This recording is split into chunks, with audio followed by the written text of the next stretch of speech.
IT वालों को जो जरूरत होती है अकॉर्डिंगली वो अपनी प्रोसेस चालू रखेंगे। सो दोस्तों मैं आपको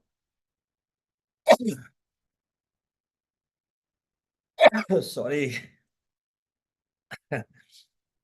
वेदर चेंज दिल्ली में था और आज यहाँ पर हमारा बॉम्बे के अंदर में प्रोग्राम है।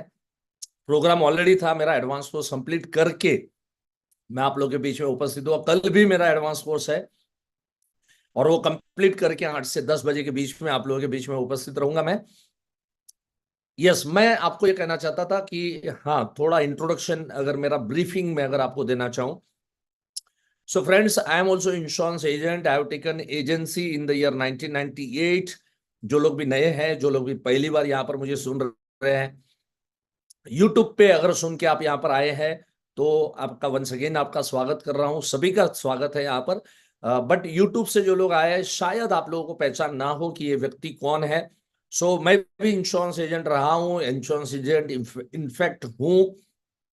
1998 में एजेंसी लिया था, 1998, 99, 2000 जैसे आप एक आम इंश्योरेंस एजेंट का जाता है, बस उसी तरह से मुश्किल से मर मर के बिजनेस हो रहा था। और उसके बाद में काम कैसे करना, किस तरीके से करना, ये सब चीजें जब सीखने को मिली यहाँ पर मुझे इंडियन इंस्टीट्यूट ऑफ एक्सेलेंस में, आज से 23 साल पहले जब मैं एंटर हुआ, 23-24 साल पहले जब मैं एंटर हुआ, और तब मुझे समझ में आया कि कोई भी चीज है अगर हमें अच्छे से अगर करनी है तो सीखना बहुत जरूरी है। आज इसी की वजह से आज मैं लर्निंग को बहुत इंपॉर्टेंस देता हूं।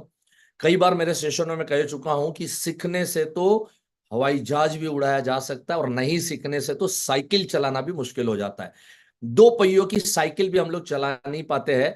और मैंने अनेकों, अभी कल ही हमारा वुमेन्स डे गया, अनेकों मैंने लेडी पायलट मैंने देखे हैं कि जो इतना बड़ा हवाई जहाज हवा में उड़ाते हैं और एक जगह से दूसरी जगह पे वो लोग लैंड कराते हैं। तो सीखना बहुत जरूरी है, ये मैंने मेरे जीवन में जो सीखा आप लोगों को बता रहा हूं। और आप सभी लोग इस चीज में मानते हैं, उसी वजह से आप यहाँ पर उपस्थित है और उसी वजह से आप ये सेशन को अटेंड करने के लिए यहाँ पर बैठे हैं। फ्रेंड्स, जो हमारा टॉपिक है, काफी मैंने सोच समझ के बहुत ही अच्छे टॉपिक मैंने यहाँ पर लिए हुए हैं। प्रवीण भाई, यहाँ पर पीपीटी शायद मेरे मुझे लग रहा है कि मैं रन कब कर पाऊंगा जब बता दिया जाए। तो 3 टॉपिक के ऊपर में, और ये 3 टॉपिक लेने का मेन पर्पस और मेन मकसद मैं आपको बताना चाहूंगा। मार्च महीना चल रहा है और मार्च महीने के अंदर सबसे इंपॉर्टेंट जो चीज है, सॉरी, मार्च महीने के अंदर में सबसे इंपॉर्टेंट जो चीज है, 3 चीजें एक्चुअली मार्च में ही नहीं, मैं कहना चाहूंगा ये 3 चीजें हमेशा से जब तक काम करोगे, जब तक इस इंडस्ट्री में रहोगे, in fact not only in this industry, मैं तो कहूंगा कहीं भी अगर रहोगे, ये 3 चीजों की तो जरूरत पड़ने ही वाली है। सबसे पहले रॉ मटेरियल, आज जिसके ऊपर डिस्कशन चलने वाला है, प्रोस्पेक्टिंग। उसके बाद में प्रेजेंटेशन, आप जो भी काम करोगे वो प्रेजेंटेबल तो होना ही चाहिए। तो कल हम लोग जो बात करेंगे वो प्रेजेंटेशन की बात यहां पर करेंगे। और तीसरे दिन हम लोग बात करेंगे, मंडे के दिन में 8 बजे से लेकर 10 बजे तक हम डिस्कशन करेंगे पावरफुल क्लोजिंग के ऊपर। सो 3P नाम दिया है। First P is prospecting, second P is presentation and third P is power of closing. से आप सबसे ऑनलाइन सेशन जब होता है, ऑनलाइन सेशन जब होता है तो मैं हमेशा से आज के दिन में, राइट, कल और परसों नहीं, नहीं आपको मैं इन कोई भी प्रकार की इंस्ट्रक्शन दूंगा, सीधा प्रोग्राम शुरू करेंगे। बट आज फर्स्ट डे है, सो मैं आपको कुछ इंस्ट्रक्शन देना चाहूंगा। ध्यान से उस इंस्ट्रक्शन को सुनिए और कुछ नोट करने जैसा हो तो नोट भी करना पड़ेगा आपको। सबसे पहली इंस्ट्रक्शन यही है कि किसी एक जगह पे बैठ के ये सेशन को अटेंड कीजिए। मेहरबानी करके, इसकी वैल्यू मैंने कम रखी है, इसकी प्राइस मैंने कम रखी है, वैल्यू नहीं कहा जाता, इसकी प्राइस मैंने कम रखी है, लेकिन इसकी वैल्यू ट्रिमेंडस वैल्यू है। आज इसकी वैल्यू मैं आपको ये कहना चाहूंगा, आप सभी लोग, मैं हमेशा से प्रोग्राम की जब शुरुआत करता हूं, प्रोग्राम का जब एंड करता हूं, तो I always give target to my participants. आप सभी को आज मैं एक टारगेट के ऊपर में चलना कहूंगा। आज इस 31 मार्च तक जब भी क्लोजिंग आए, 1 अप्रैल को आए, 2 अप्रैल को आए, मैक्सिमम 3 अप्रैल को, आपको टारगेट है आप सभी को, चाहे आप 12 लाइव कर रहे हैं, चाहे आप 120 लाइव करके बैठे, चाहे आप एमडीआरटी डबल एमडीआरटी करके बैठे, व्हाटएवर जो भी आपका टारगेट होगा, आप सबका इस पैनल के ऊपर में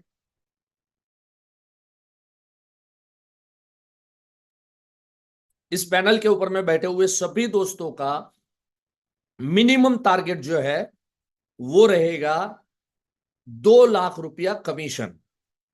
जी हां, मैं जो कह रहा हूं बहुत सोच समझ के कह रहा हूं, दोबारा कह रहा हूं, आप सभी को आज से टारगेट के ऊपर में चलना है। आज तारीख है हमारा 9 मार्च, और 9 मार्च से लेके मार्च क्लोजिंग जब तक होगी तब तक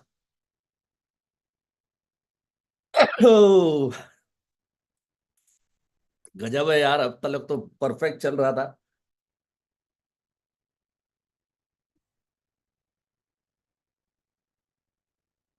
तो तब तक हमारा टारगेट है 2 lakh rupees commission. Right, just मुझे 2 सेकंड दे दीजिए।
जी हाँ दोस्तों, sorry for the interruption. Yes, I am ready now, perfectly okay and yes. तो मैं आप सबको ये कह रहा था, ऑनलाइन सेशंस है हमारे। ऑनलाइन सेशंस में आपको क्या क्या करना है, सबसे पहले आपको एक शांत जगह पे बैठना है जहां पर आपको कोई भी डिस्टरबेंस ना हो। दूसरी बात, आपको नोटबुक और पेन लेके बैठना है। अगर आप कहीं यहाँ वहां घूम रहे हैं तो एक जगह पे बैठ जाइए, एक स्थान पे बैठ जाइए, नोटबुक लेके बैठिए, पेन लेके बैठिएगा। राइट, देखिए दोनों चीजें जो मैं आपको बता रहा हूँ, दोनों चीजें मैं भी यहाँ पे लेके बैठा हुआ हूँ। मेरे हाथ में यहाँ पर नोटबुक भी है और मेरे पास यहाँ पर पेन भी है। राइट, सो ये दोनों चीजें आपको लेके बैठना है। जो जो इंस्ट्रक्शंस यहाँ पर दिया जाएगा वो इंस्ट्रक्शंस आपको फॉलो करना है। मैंने आप सभी को एक टारगेट दे दिया है, हमारा सबका एक कॉमन टारगेट है, मिनिमम 2 लाख रुपीज कमीशन हमको कैसे अर्न करना। इसके ऊपर में हम लोग डिस्कशन यहाँ पर करेंगे। मिनिमम 2 लाख कमीशन मतलब मान के चलो कम से कम 10 1 लाख रुपए का प्रीमियम, रेगुलर प्रीमियम आपको कैसे लाना, किस तरह से लाना, वो सारी चीजें आपको यहाँ पर बताई जाएगी। सो आप सभी से मैं, यस, अभी मेरे पास पीपीटी की पैनल आ चुकी है। So I will open the PPT and yes, बहुत सुंदर सी प्यारी सी एक पीपीटी के साथ में मैं आज आप लोगों के बीच में मेरी बातें रखूंगा। सो 3 पावरफुल सेशंस एंड 3 P इसको हमने नाम दिया, prospecting, presentation and power closing. इसके अंदर आज पूरा सेशन मतलब 10 बजे तक हम लोग जो डिस्कस करने वाले हैं वो अबाउट पावर ऑफ प्रोस्पेक्टिंग। अच्छा, यहाँ पर जो भी पीपीटी रन हो रही है वो पीपीटी आपको नोट डाउन करने की आपको जरूरत नहीं है। ये पीपीटी आपको प्राप्त हो जाएगी। ये पीपीटी आपको प्राप्त कैसे होगी मैं आपको बीच के सेशन के अंदर में मैं आपको बताऊंगा, क्योंकि अभी भी बहुत सारे पैनल के ऊपर में लोग ज्वाइंट हो रहे हैं एंड नहीं तो वो फिर बार बार वो लोग डिस्टर्ब करते रहेंगे कि पीपीटी कैसे मिलेगी, किस तरह से मिलेगी। वो सारी बातें मैं आपको बीच के अंदर में बताऊंगा जब भी पूरा पैनल पैक हो जाएगा। So power of prospecting, second thing कल हम लोग जो डिस्कस करने वाले हैं that is the power of presentation, and तीसरे दिन हम लोग डिस्कस करेंगे that is the power of closing. So ये 3 पावरफुल सब्जेक्ट के साथ में हम लोग शुरू करेंगे। टाइमिंग रहेगा डॉट 8 बजे। आज बहुत लोगों को, जो नए लोग हैं, उनको शायद पता नहीं होता है आईओई के संस्कार क्या है, कल्चर क्या है, तो बहुत सारे लोग लेट ज्वाइन करते हैं। शायद हो सकता है कि इसके पहले आपने और कोई ट्रेनिंग सेशंस अटेंड किए हैं, बोला कुछ था, कहा कुछ था, और कितने बजे चालू किया, कितने बजे खत्म किया, कोई ठिकाना नहीं था। ऐसा कभी भी आईओई में होता नहीं है। आपने देखा होगा ऑन डॉट 8 बजे यहाँ पर प्रोग्राम की शुरुआत हो चुकी है। मैं पैनल पे आ चुका हूं और आपको 8 बजे से 10 बजे तक ये हमारा सेशन रहेगा। Today I am going to cover why prospecting. कोई भी चीज अगर करनी है तो उसका वाई क्लियर होना चाहिए। इजी वे ऑफ प्रोस्पेक्टिंग, आसान तरीके क्या है प्रोस्पेक्टिंग के। Segment wise prospecting, segment wise कैसे प्रोस्पेक्टिंग करना। सबसे बड़ी हडल हमारी ये होती है, और वो है एचएनआई प्रोस्पेक्टिंग। एचएनआई का मतलब है हाई नेटवर्थ इंडिविजुअल। अब जो नए हैं ना, आप लोगों को शायद ये पता ना हो, तो इसलिए मैंने आपको कहा था नोटबुक और पेन लेके आपको बैठना है, ताकि यहां पर जो मैं कहूं, अब ये एचएनआई शॉर्ट वर्ड है, अगर आपको ना पता हो तो आप नोट डाउन कर सकते हैं। हाई नेटवर्थ इंडिविजुअल, इसके लिए जरूरी है कि जब जब कोई पॉइंट आएगा उस समय पे मैं इस तरह से आपको क्लैरिफिकेशन दूंगा, आपको वो चीजें नोट डाउन करनी है। और लास्ट मेरा आज का टॉपिक रहेगा record break business in new year, new financial year 24-25, right.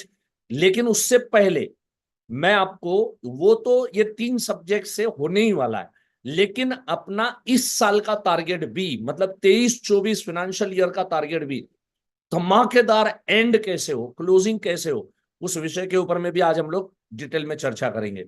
कल हम लोग जो डिस्कस करने वाले हैं, that will talk about the presentation. बहुत ही मेरा सबसे फेवरेट टॉपिक मैं कह सकता हूं। मुझे कॉन्सेप्चुअल सेलिंग बड़ा अच्छा लगता है, प्रेजेंटेशन बड़ा अच्छा लगता है। Presentation, how to approach, approach कैसे करना, आज मैं आपको बताऊंगा किन किन लोगों को अप्रोच किया जा सकता है, और कल मैं बताऊंगा अप्रोच कैसे करना। Convert every prospect into policy holder, हर प्रोस्पेक्ट को हम पॉलिसी होल्डर में हम कैसे कन्वर्ट कर सकते हैं। How to impress client in first meeting, first meeting में क्लाइंट को इंप्रेस कैसे करें। Excellent presentation script, a very powerful topic. And unique ideas to sell 100 policy, 100 policy कैसे करना मार्च 31 तक, ये डिस्कशन हम लोग करेंगे। कल करेंगे, कल सेम टाइमिंग 8 to 10 के बीच में हम लोग करेंगे। एंड थर्ड डे, मतलब मंडे के दिन में, will going to discuss about power closing. Power closing का मतलब है sell policy in 6 minute, 6 minute में कैसे पॉलिसियां बेचना। इंपॉर्टेंस ऑफ कॉन्सेप्चुअल सेलिंग का क्या इंपॉर्टेंस है, पावर ऑफ टू कॉम्बिनेशन क्या है, ताकि हम बहुत पावरफुली क्लोजिंग कर पाए। Earn 1 lakh commission every month, हालांकि मैंने अभी आपको मार्च का 2 लाख रुपए का मैंने टारगेट दिया हुआ है। And special selling ideas to encash March. So these are the topics जो हम लोग कवर करने वाले हैं आप लोगों के बीच में, और आशा कर रहा हूं आप सभी लोग काफी एक्साइटेड रहेंगे। मैं भी बहुत एक्साइटेड हूं, क्योंकि मुझे बड़ा अच्छा लगता है जब मेरे एजेंटों के बीच में, चाहे मैं यूट्यूब वीडियो लेके आऊं, चाहे इस तरह के मैं ऑनलाइन सेशन लेके आऊं, चाहे मैं ऑफलाइन सेशन लेके आऊं, जब एजेंट दोस्त सामने बैठते हैं तो अंदर से बड़ी खुशी होती है, क्योंकि आपको मैं अपना भाई और बहन समझता हूं। कसम से कहता हूं, आज दूसरों की जो भी फीलिंग होगी I don't know, but IOE का जो भी यहाँ पर लीडर होगा, हम सबकी एक ही भाव होते हैं, क्योंकि हमारे पास जो भी लीडर्स बने हैं वो सारे के सारे लीडर्स जो है खुद इंश्योरेंस एजेंट है, खुद इंश्योरेंस एजेंट बने हैं, रहे हैं, सक्सेसफुल हुए, और आप लोगों के बीच में उपस्थित होते हैं। चलिए, तो ये 3 टॉपिक में से आज का पहला टॉपिक की हम लोग शुरुआत करेंगे, and that is the power of prospecting. Prospecting का पावर क्या होता है? देखिए, वाई प्रोस्पेक्टिंग, कोई भी कार्य अगर करना है ना, तो सबसे पहले किसी का भी वाई क्लियर होना चाहिए। मैं हमेशा से कहता हूं कि अगर आपने ट्रेनिंग में आना है तो आपका भी वाई क्लियर हुआ, इसके लिए आप ट्रेनिंग में बैठे हैं। जिसका वाई क्लियर नहीं होता वो ट्रेनिंग में भी नहीं आएगा, जिसका वाई क्लियर नहीं होगा वो एजेंसी भी नहीं लेगा, जिसका वाई क्लियर नहीं होगा वो पॉलिसी भी नहीं खरीदेगा। किसी का भी वाई क्लियर होना जरूरी है कि मैंने पॉलिसी क्यों खरीदनी चाहिए, राइट। उसी तरह से मैं आपको आज ये समझाने की कोशिश करूंगा कि आपने प्रोस्पेक्ट लिस्ट क्यों रखना चाहिए। पहले ये बताएंगे बाय, और उसके बाद में कैसे, राइट, हाउ, उसके बारे में मैं आप लोगों के साथ में बाद में चर्चा करूंगा। सबसे पहले वाई प्रोस्पेक्टिंग, प्रोस्पेक्टिंग की जरूरत क्यों है। प्रोस्पेक्टिंग को हिंदी में क्या कहते हैं दोस्तों? हिंदी में कहते हैं संभावित ग्राहक। जो ग्राहक संभावना रखता है पॉलिसी लेने की, इसको हम हमारे बिजनेस के अंदर में प्रोस्पेक्टिंग कहते हैं। सो क्यों प्रोस्पेक्टिंग क्यों जरूरी है? Prospects are raw material for insurance agent. जैसे पहले ही मैंने आपको कहा कि prospects are just like raw material for us. किसी भी any type of industrialist, without raw material he can't perform, right? So कोई भी इंडस्ट्रियलिस्ट हो, कोई भी बिजनेसमैन हो, जो भी कार्य कर रहा है, कोई माल बेच रहा है, सामान बेच रहा है, हर व्यक्ति को रॉ मटेरियल होना चाहिए। रॉ मटेरियल होगा तो प्रोसेस कर पाएगा। रॉ मटेरियल के बगैर हम सब लोग अधूरे हैं। तो रॉ मटेरियल जो है वो किस तरह से लाना, Recording in progress. किस तरह से लाना, कहां से लाना, और कितना हमारे पास में कम से कम रॉ मटेरियल होना चाहिए, ये सब डिस्कशन जो है मैं आप लोगों के बीच में यहां पर अभी रख रहा हूं। For any industry raw material is playing a crucial role for success. किसी भी इंडस्ट्री को तरक्की करना है, उस इंडस्ट्री को ग्रो करना है, तो उसके पास में रॉ मटेरियल ट्रिमेंडस मात्रा में होना चाहिए। रॉ मटेरियल की कमी मतलब समझ लेना कि उस इंडस्ट्री की कमी। Now prospecting should be done on a daily basis. यहां पर मैं खास कहना चाहूंगा, बहुत लोग जो है ना वो प्रोस्पेक्टिंग कर नहीं पाते, या थोड़ा टाइम कर लिए उसके बाद में स्टॉप कर दिया। और सब कब तक करते रहना पड़ेगा, प्रोस्पेक्टिंग कब तक करना पड़ेगा? अभी सर 24 साल हो गए मेरे को इस इंडस्ट्री में, लेकिन अभी भी प्रोस्पेक्ट। अरे भाई जरूरी है, जरूरी है। जैसे रोज रोटी खाते ना, कभी रोटी खाते खाते कभी सोचा कब तक रोटियां खानी पड़ेगी, कब तक कब तक पानी पीना पड़ेगा? अरे भाई जैसे रोटी खाना जरूरी है, पानी पीना जरूरी है, उसी तरह से अगर इंश्योरेंस एजेंसी में जीना है तो सांसें लेना जरूरी है। तो इंश्योरेंस इंडस्ट्री के अंदर में अगर टिकना है, अच्छी तरह से जीना है, पावरफुली अगर जीना है, तो क्या करना पड़ेगा? प्रोस्पेक्टिंग बहुत बहुत बहुत जरूरी है। सो इससे थक के हार के नहीं चलेगा, बिल्कुल इससे थक के हार के नहीं चलेगा। इसके लिए मैंने लिखा है ये डेली बेसिस पे जब तक रहेंगे तब तक हमको ये करते रहना पड़ेगा।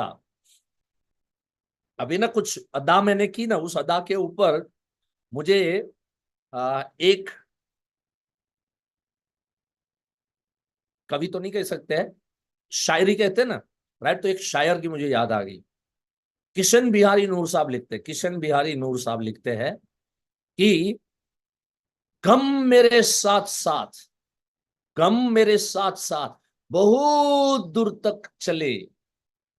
गम आ जाता है ना, कभी प्रोस्पेक्टिंग में थक जाते हैं, कभी कभी ऐसा लगता है यार कितने प्रोस्पेक्टिंग करेंगे, किसको मिलेंगे, किस किस को मिलेंगे, कब तक मिलते रहेंगे। कभी गम आ जाता है, कभी मायूसी आ जाता है। और जब लोग आसानी से समझते नहीं है तभी भी मायूसी आ जाती है। जब क्लोजिंग नहीं होती है, हम अच्छे प्रेजेंटेशन दे नहीं पाते, अच्छे प्रेजेंटेशन नहीं दे पाते, क्लोजिंग नहीं होती, क्लोजिंग नहीं आती, तब भी हम लोग मायूसी में आ जाते हैं। तो उसके ऊपर किशन बिहारी नूर साहब लिखते हैं, गम मेरे साथ साथ बहुत दूर तक चले, गम मेरे साथ साथ बहुत दूर तक चले, मुझ में थकन न पाई, बेचारे खुद ही थक गए।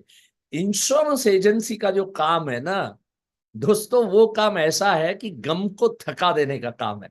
जब तक आप गम को थकाने की आदत नहीं डालोगे, गम को थकाने का नहीं सीखोगे, तब तक आपको प्रोस्पेक्टिंग में प्रॉब्लम रहेगा, आपको क्लोजिंग में प्रॉब्लम रहेगा, आपको इस इंडस्ट्री में प्रॉब्लम रहेगा। बस ये 3 दिन के 2-2 घंटे के सेशन में मेरा यही प्रयास रहेगा कि आपको इस गम से बाहर कैसे लाया जाए। और मुझे बड़ी खुशी होती है जो मेरे साथ में रहते हैं, सच में उनको गम से बाहर लाने की मुझे बहुत बेहद खुशी होती है।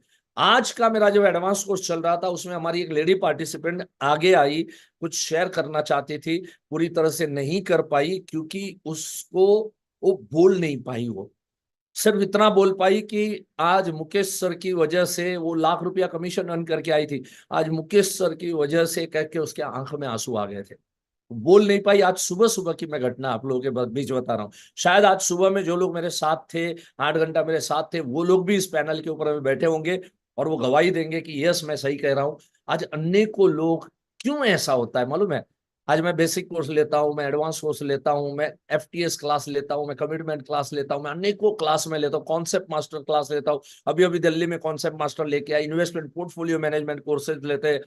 कॉम्बिनेशन कोर्सेज लेते हैं। जब इतने सारे कोर्सेज हम लोग लेते हैं और जब खुशियां देखते हैं ना, जब लाखों रुपए लोग कमाते हैं ना, खुशियां देखते हैं, उनके आंखों में हर्ष के जब आंसू देखते हैं, राइट, तो अंदर से खुशी होती है कि इन लोगों के गम छुपाने में कहीं ना कहीं हमारा योगदान रहा। बड़ी खुशी मिलती है, बड़ा आनंद मिलता है। बस आज का भी, कल का भी और परसों का भी मकसद मेरा एक ही रहेगा कि किस तरह से आप लोगों को जो प्रोस्पेक्टिंग में दिक्कत आती है, आपको प्रेजेंटेशन में जो दिक्कत आती है, आपको क्लोजिंग में जो दिक्कत आती है, वो हम किस तरह से दूर कर सके।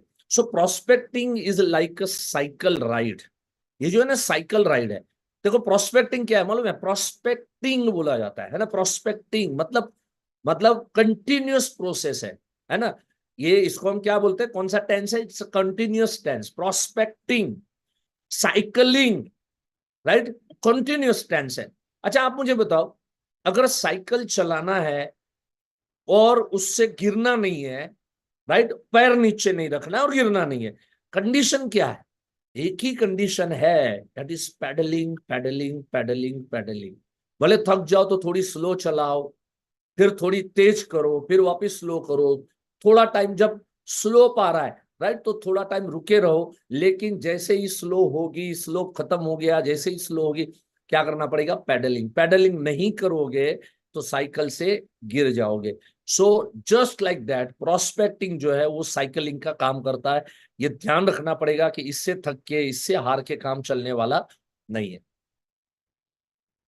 दोस्तों आज मेरा प्रयास रहेगा 3,000 से 5,000 प्रोस्पेक्ट लिस्ट कैसे तैयार करना, राइट। और जिन्होंने भी बेसिक कोर्स किया उनको मालूम है कि बेसिक कोर्स के अंदर में करीब करीब 2.5 घंटा ये टॉपिक चलता है, राइट। यहाँ पर मुझे 2 घंटे में बहुत सी चीजें कवर करनी है। मैं थोड़ा रैपिड फायर फास्ट में जाऊंगा थोड़ा, लेकिन ऑफ कोर्स जो आज का टॉपिक है उसको मैं न्याय और इसको मैं जस्टिस बहुत अच्छे से दूंगा। हम क्यों नहीं कर पा रहे प्रोस्पेक्टिंग, क्या वजह से नहीं कर पा रहे, उसके बारे में बताऊंगा। लेकिन सबसे पहले हम ये जानने की कोशिश करेंगे कि प्रोस्पेक्टिंग क्यों हमारे लिए जरूरी है, वाई हमारे लिए इंपॉर्टेंट है। सबसे पहले, every day you will be in action. आप जरा सोचो, 3,000 से 5,000 प्रोस्पेक्ट लिस्ट है आपके पास में, तो आप क्या रहोगे? आप एक्शन में रहोगे। रोज सुबह उठ रोज सुबह उठना, कहाँ जाना, ये जो प्रश्न हमें सताता है, ये प्रश्न हमको कभी जीवन में सताएगा नहीं। दूसरी बात है, फॉलोअप मीटिंग जो होगा ना वो पावरफुल ही होगा, क्योंकि आपको डर नहीं है।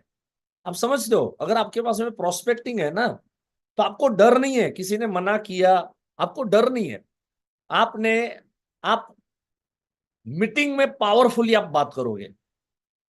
आपका एटीट्यूड क्या रहेगा? अबे लेना है ले, नहीं लेना है तो मुंह पे ना बोल दे यार, क्या फर्क पड़ता है, मैं और किसी पास चला जाऊंगा, क्योंकि 3,000 से 5,000 लिस्ट है मेरे पास। आप सोचो 3,000 से 5,000 प्रोस्पेक्ट लिस्ट नहीं है, तो फिर सही में रहना पड़ेगा, डरे डरे रहना पड़ेगा। रोज की शुरुआत भी ढीली ढाली होगी, फॉलोअप मीटिंग भी ढीला ढाली होगी। और तीसरा सबसे इंपॉर्टेंट चीज है, और वो है कि कहीं ना कहीं हम रिजेक्शन को आसानी से एक्सेप्ट नहीं कर पाएंगे, राइट। बहुत इजीली हम लोग रिजेक्शन को एक्सेप्ट नहीं कर पा रहे।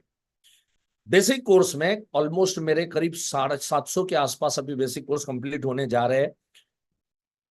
इसके अंदर मैं बहुत ही डिटेल में रिजेक्शन के बारे में एक चीज बताता हूं, जरूर यहां भी बताऊंगा। बहुत सुंदर बात है, समझने जैसी बात है।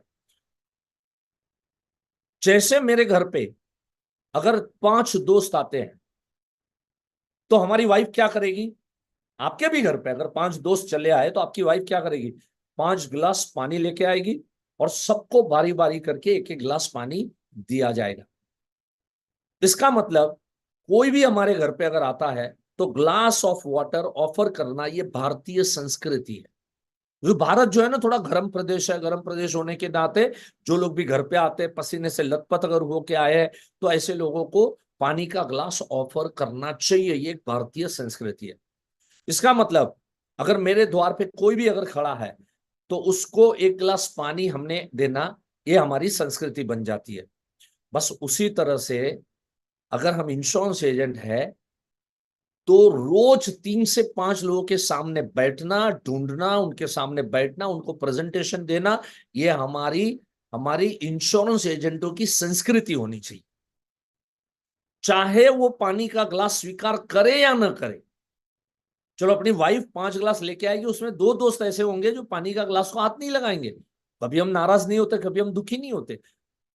दो जन पानी का ग्लास नहीं लिया, इसका मतलब उनके जाने के बाद में हम वाइफ को कभी ये सलाह ही नहीं देते कि आइंदा ना एक काम कर, तू पानी का ग्लास किसको दिया ही मत कर। तू देखा उस दिन पांच में से तीन लोगों ने पिया, दो लोगों ने नहीं पिया, तो अननेसेसरी क्यों लाती है तू, लाई मत। ऐसा कभी नहीं सोचते हम लोग, कभी नहीं सोचते। राइट। वैसे ही रोज तीन से पांच लोगों के सामने जब मैं बैठूंगा, और चाहे वो उनको पॉलिसी लेनी है नहीं लेनी है, उनका विषय है, वो उनका सब्जेक्ट है, ढंग से दूंगा तो जरूर खरीदेंगे, वो भी बताया जाएगा कल और परसों के दिन के अंदर में। लेकिन सबसे इंपॉर्टेंट चीज यह है कि क्या मैं ऑफर कर रहा हूं या नहीं कर रहा हूं। सी आप ऑफर करोगे तो जाके आप प्रेजेंटेशन के लायक भी बनोगे और क्लोजिंग के लायक बनोगे। इसके लिए सीक्वेंस रखिए, राइट, कि prospecting, presentation and power closing. So तीन सबसे इंपॉर्टेंट चीज मैंने आपको बताई है, द मोस्ट इंपॉर्टेंट थिंग। अभी हम लोग डिस्कस करेंगे इजी वे ऑफ प्रोस्पेक्टिंग। आसान तरीका क्या है प्रोस्पेक्टिंग का, आसान तरीका, इजी तरीका क्या है, what is easy way of prospecting. Don't take burden of it, है ना, डोंट टेक इट बर्डन। बोझा लेके मत घूमो, 3,000 प्रोस्पेक्ट कहां से आएंगे, कैसे आएंगे, किस तरह से आएंगे, माय गॉड मैं तो किसी को जानता नहीं पहचानता नहीं, कैसे होगा, किस तरह से। फॉरगेट एवरीथिंग, बताऊंगा ना पूरा। अभी भी 1.5 घंटा हमारे पास है, 1.5 घंटे में बहुत सी चीजें, अभी तो आधे घंटे में इतनी चीजें आपको क्लियर की है, 1.5 घंटे में बहुत सी चीजें आपको क्लियर हो जाएगी। सो कोई फिक्र करने की जरूरत नहीं, कोई बर्डन लेने की जरूरत नहीं, कोई टेंशन लेने की आपको जरूरत नहीं है। डोंट हेजिटेट, या यहां मैं थोड़ा आपको बताऊंगा। Don't hesitate. हम लोग ना जनरली इस चीजों को, मतलब हम लोग हेजिटेट बहुत होते हैं, राइट। अभी जब आपकी और मेरी अभी डिस्कशन चल रही है, और जब बात चल रही है हेजिटेशन की, राइट, तो मैंने अभी रिसेंटली दिल्ली में जब मैं था, तो मॉर्निंग वॉक करने के लिए जब मैं जाता हूं, तो उस मॉर्निंग वॉक का एक सीन यहाँ पर, अगर मैं फटाफट क्या है कि कोशिश करता हूं, अगर यहाँ पर मेरे को प्राप्त हो जाता है तो, और मैं आपको स्लाइड्स के अंदर में चढ़ा के आपको मैं दिखाना चाहता हूं कि क्यों हम लोगों ने हेजिटेट नहीं होना है, राइट। इस विषय के ऊपर में कुछ मैं आप लोगों से डिस्कशन करना चाहूंगा। जस्ट अभी मेरे दिमाग में कुछ आया, इसकी वजह से।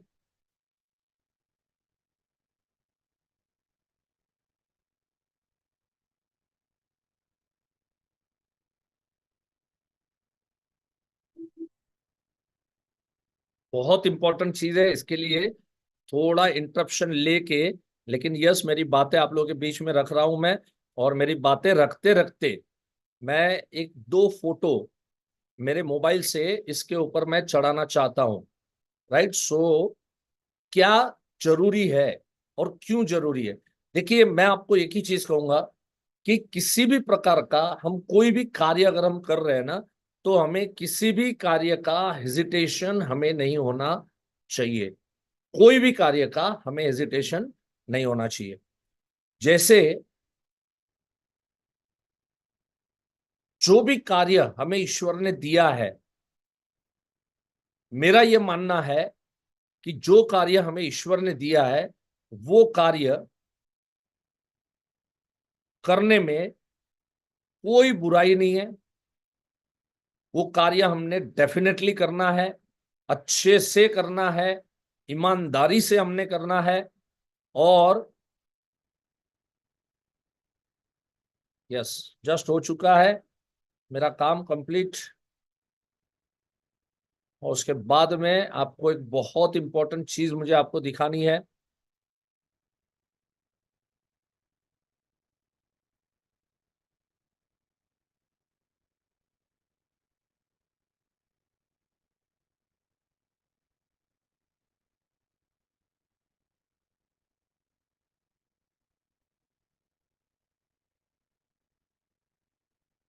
जी, देखिए।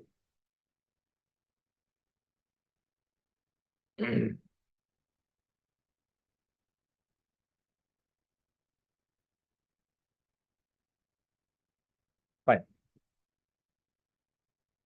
सो यहाँ पे हम लोग थे। सो मैंने आपको कहा कि हमें किसी भी चीज से हेजिटेट होने की जरूरत नहीं है। सो सबसे पहले मैंने आपको कहा डोंट टेक एनी बर्डन, हमें किसी भी प्रकार का बर्डन नहीं लेना है, बर्डन फ्री हमें काम करना है। और मैंने मोस्ट इंपॉर्टेंट थिंग आप लोगों को कही कि कभी भी हेजिटेशन नहीं आना चाहिए। हेजिटेशन का मतलब है किसी से भी क्या मैं खुल के बात कर सकता हूं। अभी रिसेंटली मैंने ये टॉपिक 3-4 लोगों के बीच में, मतलब 3-4 बड़े ग्रुप में, मैं ये कहूंगा कि बहुत बड़े ग्रुप के अंदर में मैंने ये डिस्कशन किया। Right, just a second, right. एक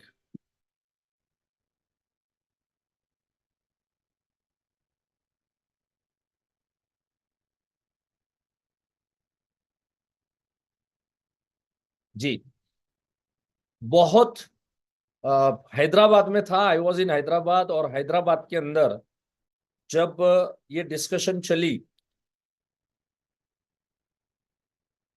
yes, so don't take any burden. दूसरा चीज मैंने आपको क्या कहा, डोंट हेजिटेट।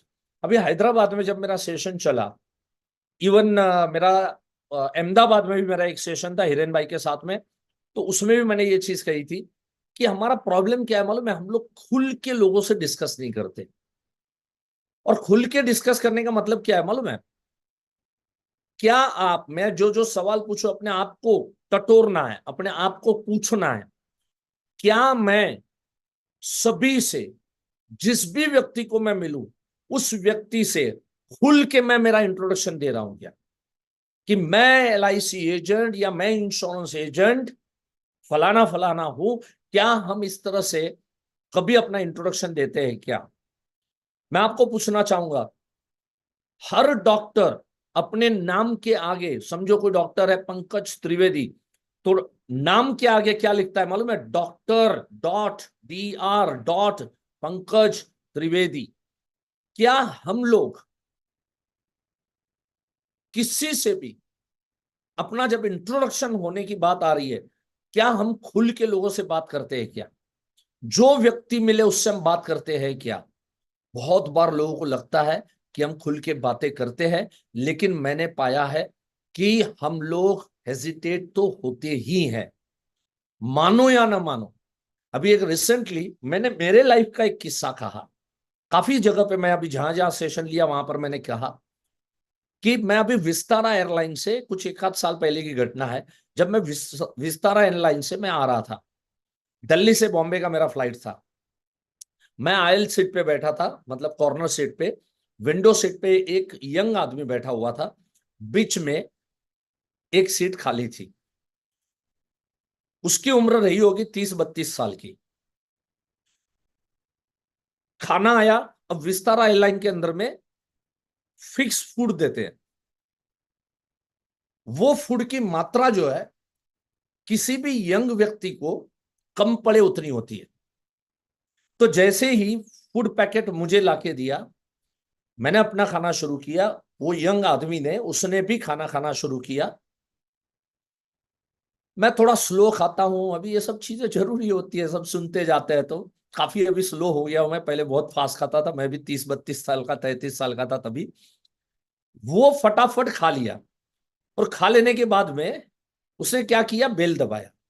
एरोस्टेस आई, और एरोस्टेस को उसने बड़े खुले से, क्योंकि क्या है, फ्लाइट का भी आवाज होता है, कॉर्नर सीट बैठा हुआ है, एरोस्टेस यहाँ पे खड़ी हुई है, तो बड़े जोर से उसने कहा, बड़े जोर से, सभी लोग सुन सके, आजू बाजू के 12 सीट वाले, राइट, 3 आगे 3 पीछे और इस साल के भी 6, ऐसे टोटल 12 लोग सुन सके, उतनी जोर से आवाज से उसने कहा, may I have a repeat meal please, क्या मुझे ये मिल रिपीट मिल सकता है?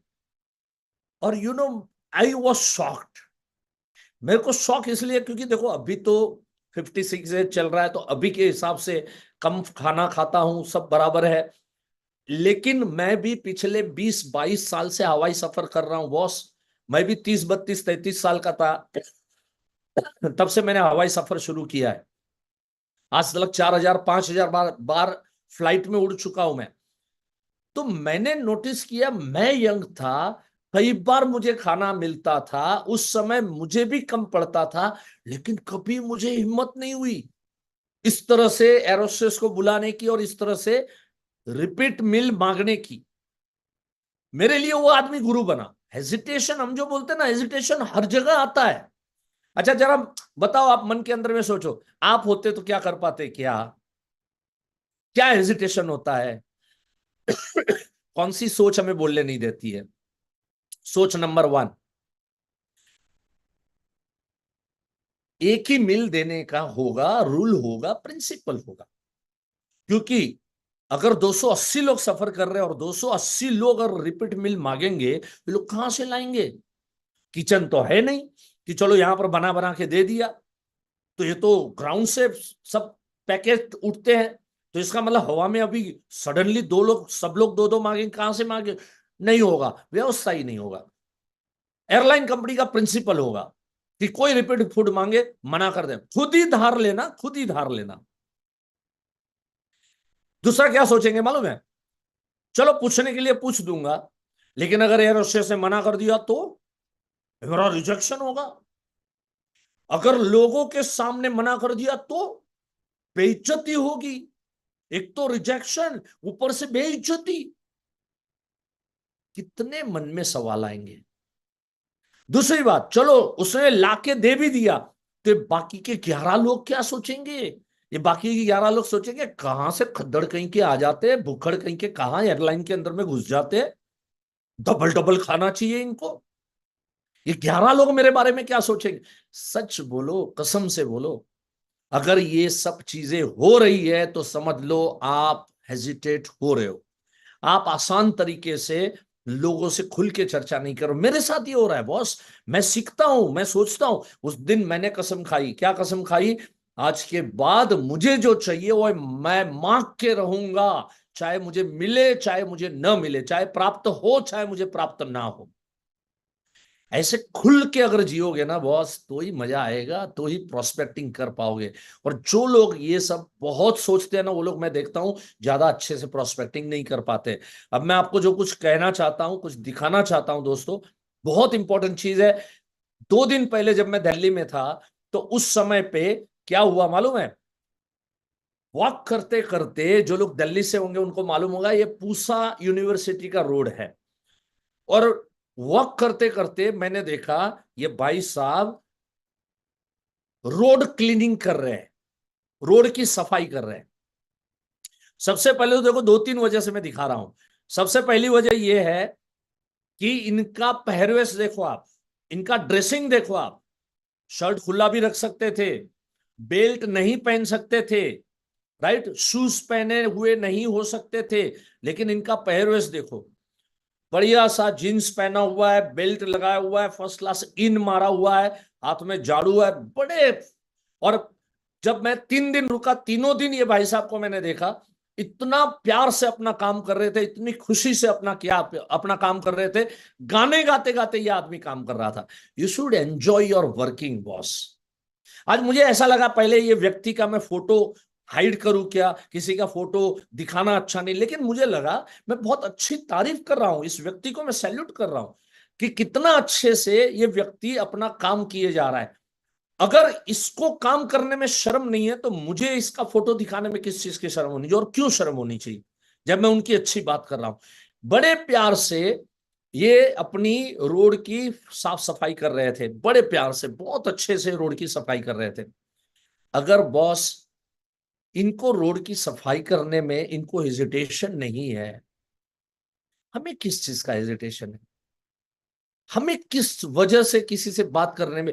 हर कोई काम, याद रखना, ये क्यों विदाउट हेजिटेशन ये काम कर रहे हैं मालूम है?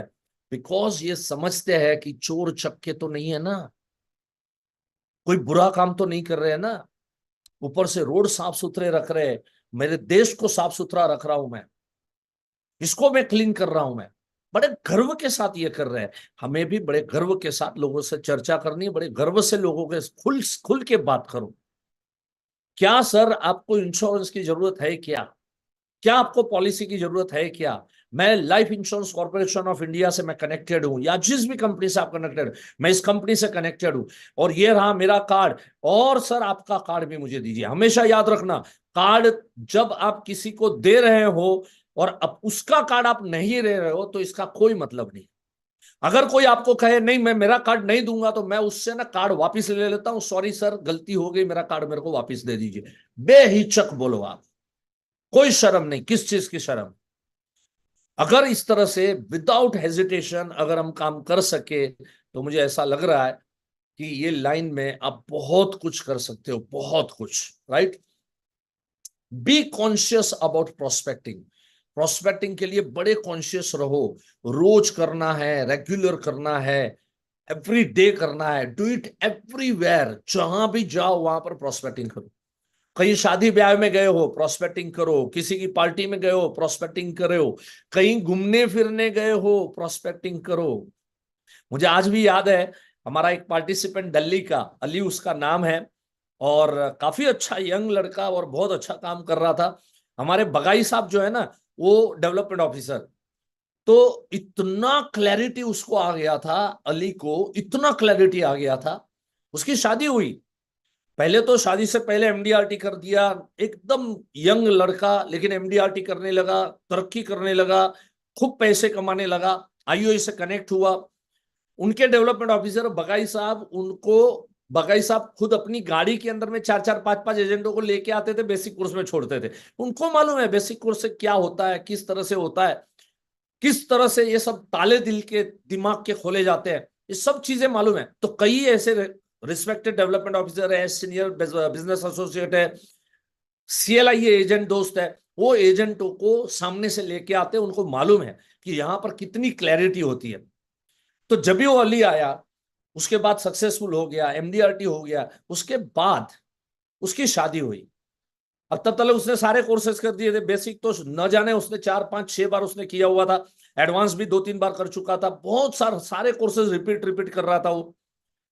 आज के दिन में भी मेरा जो एडवांस कोर्स चल रहा है, उस एडवांस कोर्स के अंदर में टीओटी एजेंट है ना, मेरे एडवांस कोर्स के अंदर में भी बैठे हुए, सीओटी एजेंट बैठे हुए, एमडीआरटी एजेंट अनेकों बैठे हुए।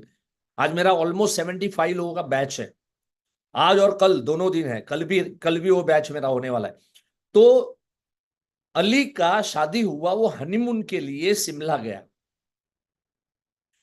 मुझे बगाई साहब बता रहे थे, बगाई साहब बोले मुकेश भाई आपने इन लोगों को ऐसा तैयार किया है कि कल अली का मेरे को फोन आया, हनीमून के लिए शिमला गया हुआ है, और वो मुझे वहां से फोन कर रहा है और मुझे रिपोर्टिंग दे रहा है।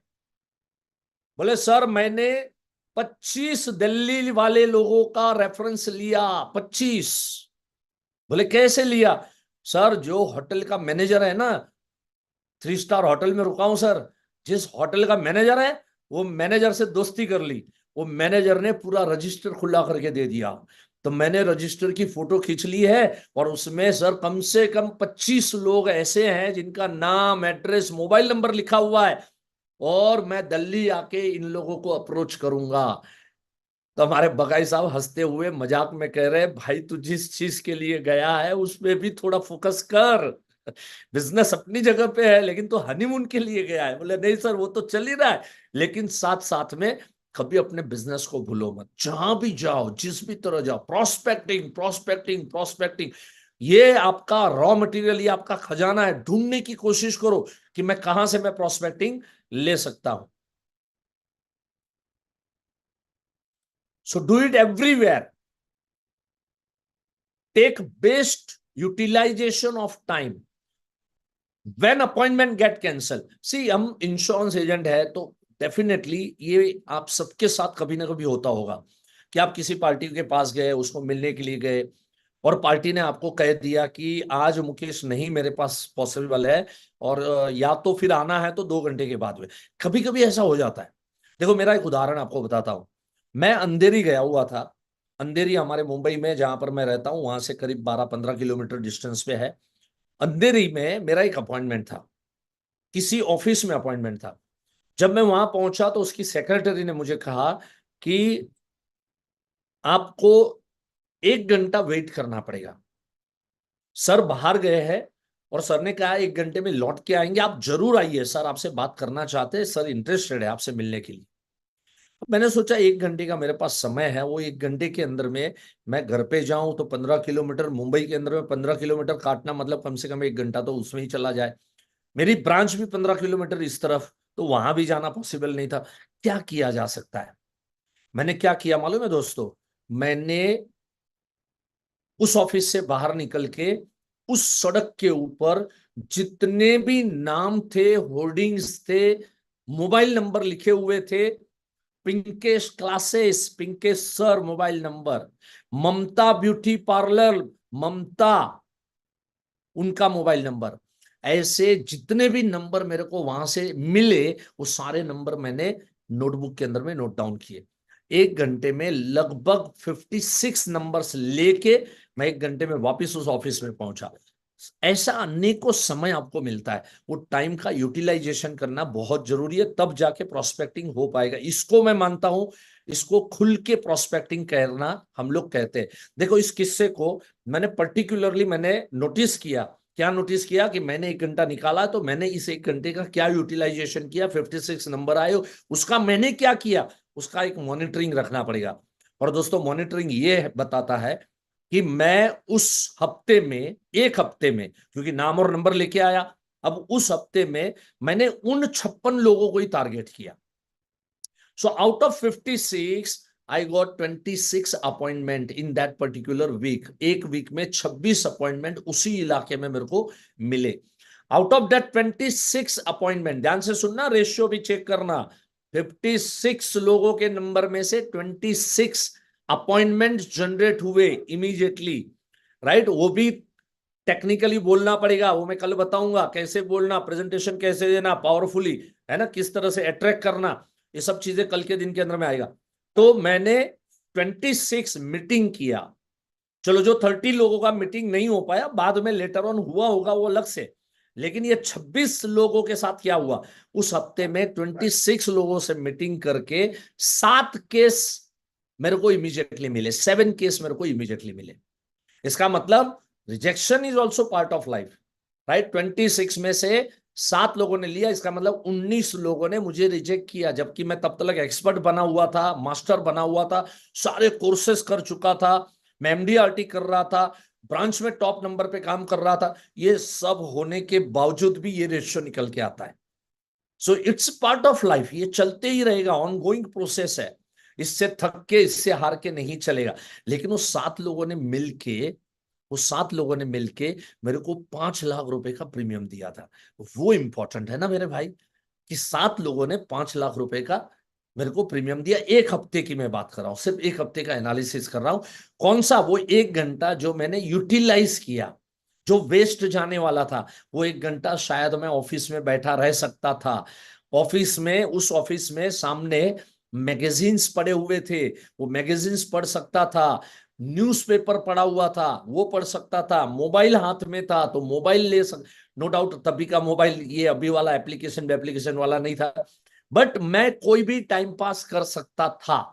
लेकिन मैंने चूज किया कि नहीं, मैं जाके प्रोस्पेक्टिंग करता हूं। ऐसे चौकन्ने आपको रहना पड़ेगा, तब जाके हम प्रोस्पेक्टिंग के अंदर में अच्छा कार्य हम लोग कर सकते हैं। चलो, अभी प्रोस्पेक्टिंग इज एंडलेस प्रोसेस, ये एंडलेस प्रोसेस है। और कैसे in life each and everyone has to do prospecting. थक के हार के इसके अंदर में काम नहीं चलेगा। इवन एनिमल्स टू, आज हर जानवर को भी रोज सुबह में अपना खाना ढूंढने निकलना पड़ता कि नहीं निकलना पड़ता? हर पंछी खाना ढूंढने के लिए निकलता है कि नहीं निकलता है? हर जानवर खाना ढूंढने के लिए निकलता है या नहीं निकलता है? शिकार के लिए, जो जो मांसाहारी जानवर है, शिकार के लिए निकलते या नहीं निकलते? हर एक को करना पड़ता है। ऐसा मत समझना कि ये सिर्फ हमें लगता है कि हम इंश्योरेंस एजेंटों को ये करना पड़ता है। नहीं boss, all big businessman, entrepreneur, सभी को करना है। क्योंकि उनको जो जो भी फैक्ट्री चला रहा है उसको अपना माल तो बेचना है ना भाई, कहीं तो जाना पड़ेगा उसको अपना माल बेचने के लिए।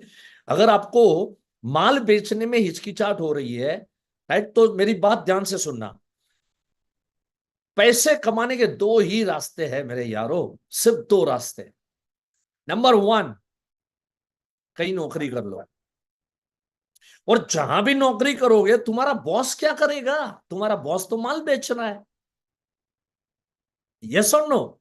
राइट? तो या कोई माल बेच रहा है उसको असिस्ट करो, या तो तुम खुद माल बेचो, दो ही तरीके हैं तुम्हारे पास में पैसे कमाने के, और कोई तीसरा तरीका बना नहीं है। एक माल बेच रहा है, दूसरा जो माल बेच रहा है उसको आशीष कर रहा है। तो या तो नौकरी करो, लेकिन तुम्हारा बॉस को तो माल बेचना ही पड़ेगा। तो या तो माल बेचो, या तो माल बेचने वाले को सपोर्ट करो, सहयोग करो। दूसरा कोई तरीका नहीं है इंश्योरेंस के, मतलब पहले पैसे कमाने का, और कोई दूसरा रास्ता आपको अवेलेबल नहीं होगा। तो चलो, ईश्वर ने आपको चुना है, माल बेचने के लिए चुना है, तो अच्छे से माल बेचो, विदाउट एनी हेजिटेशन बेचो। सभी को बेचना पड़ रहा है, नेवर गिव अप, कभी भी गिव अप मत करो। डोंट टायर्ड, कभी थको मत। And put your continuous effort. रोज सुबह उठा नहीं कि अपने को सोचना पड़ेगा आज मुझे कहाँ जाना है, आज मुझे कहाँ जाना है, आज मैं किसको मिलने जाऊंगा, आज मैं किसको मिलने जाऊंगा। सी कई बार ये चीज मैं कई बार कहता हूं प्रोस्पेक्टिंग में, नो डाउट थोड़ा इररिलेवेंट लगेगा आपको आज के टॉपिक से, बट फिर भी इंपॉर्टेंट है। क्या चीज है मालूम है? हर जानवर जब सुबह में उठता है, जो मांसाहारी है, ये जानवर कभी लिस्ट तैयार नहीं करता कि हिरन कहाँ मिलेंगे, एनालिसिस तैयार नहीं करता कि कौन से इलाके में हिरन ज्यादा होंगे, कहाँ होंगे, कहाँ इजी शिकार मिलेगा, कहाँ डिफिकल्ट मिलेगा, मैं इजी वाले को पकड़ू, उसको पकड़ू, इसको नहीं। बॉस वो अंगड़ाई लेके निकलता है, और अंगड़ाई लेके करके ऐसे दहाड़ता है कि भागना तो भागो, बचना है तो बचो, लेकिन मैं किसी को छोड़ूंगा नहीं, मैं अपनी भूख मिटा के रहूंगा। राइट? तो वैसे आपको रोज सुबह में उठ के एक तलब लगनी चाहिए कि आज मुझे एक पॉलिसी लेके मेरे को आना है। रोज तलब लगनी है कि एक पॉलिसी मेरे को आज लेके आना है। और फिर देखो, ये प्रोस्पेक्टिंग प्रोस्पेक्टिंग सब कुछ करने की जरूरत नहीं है ना।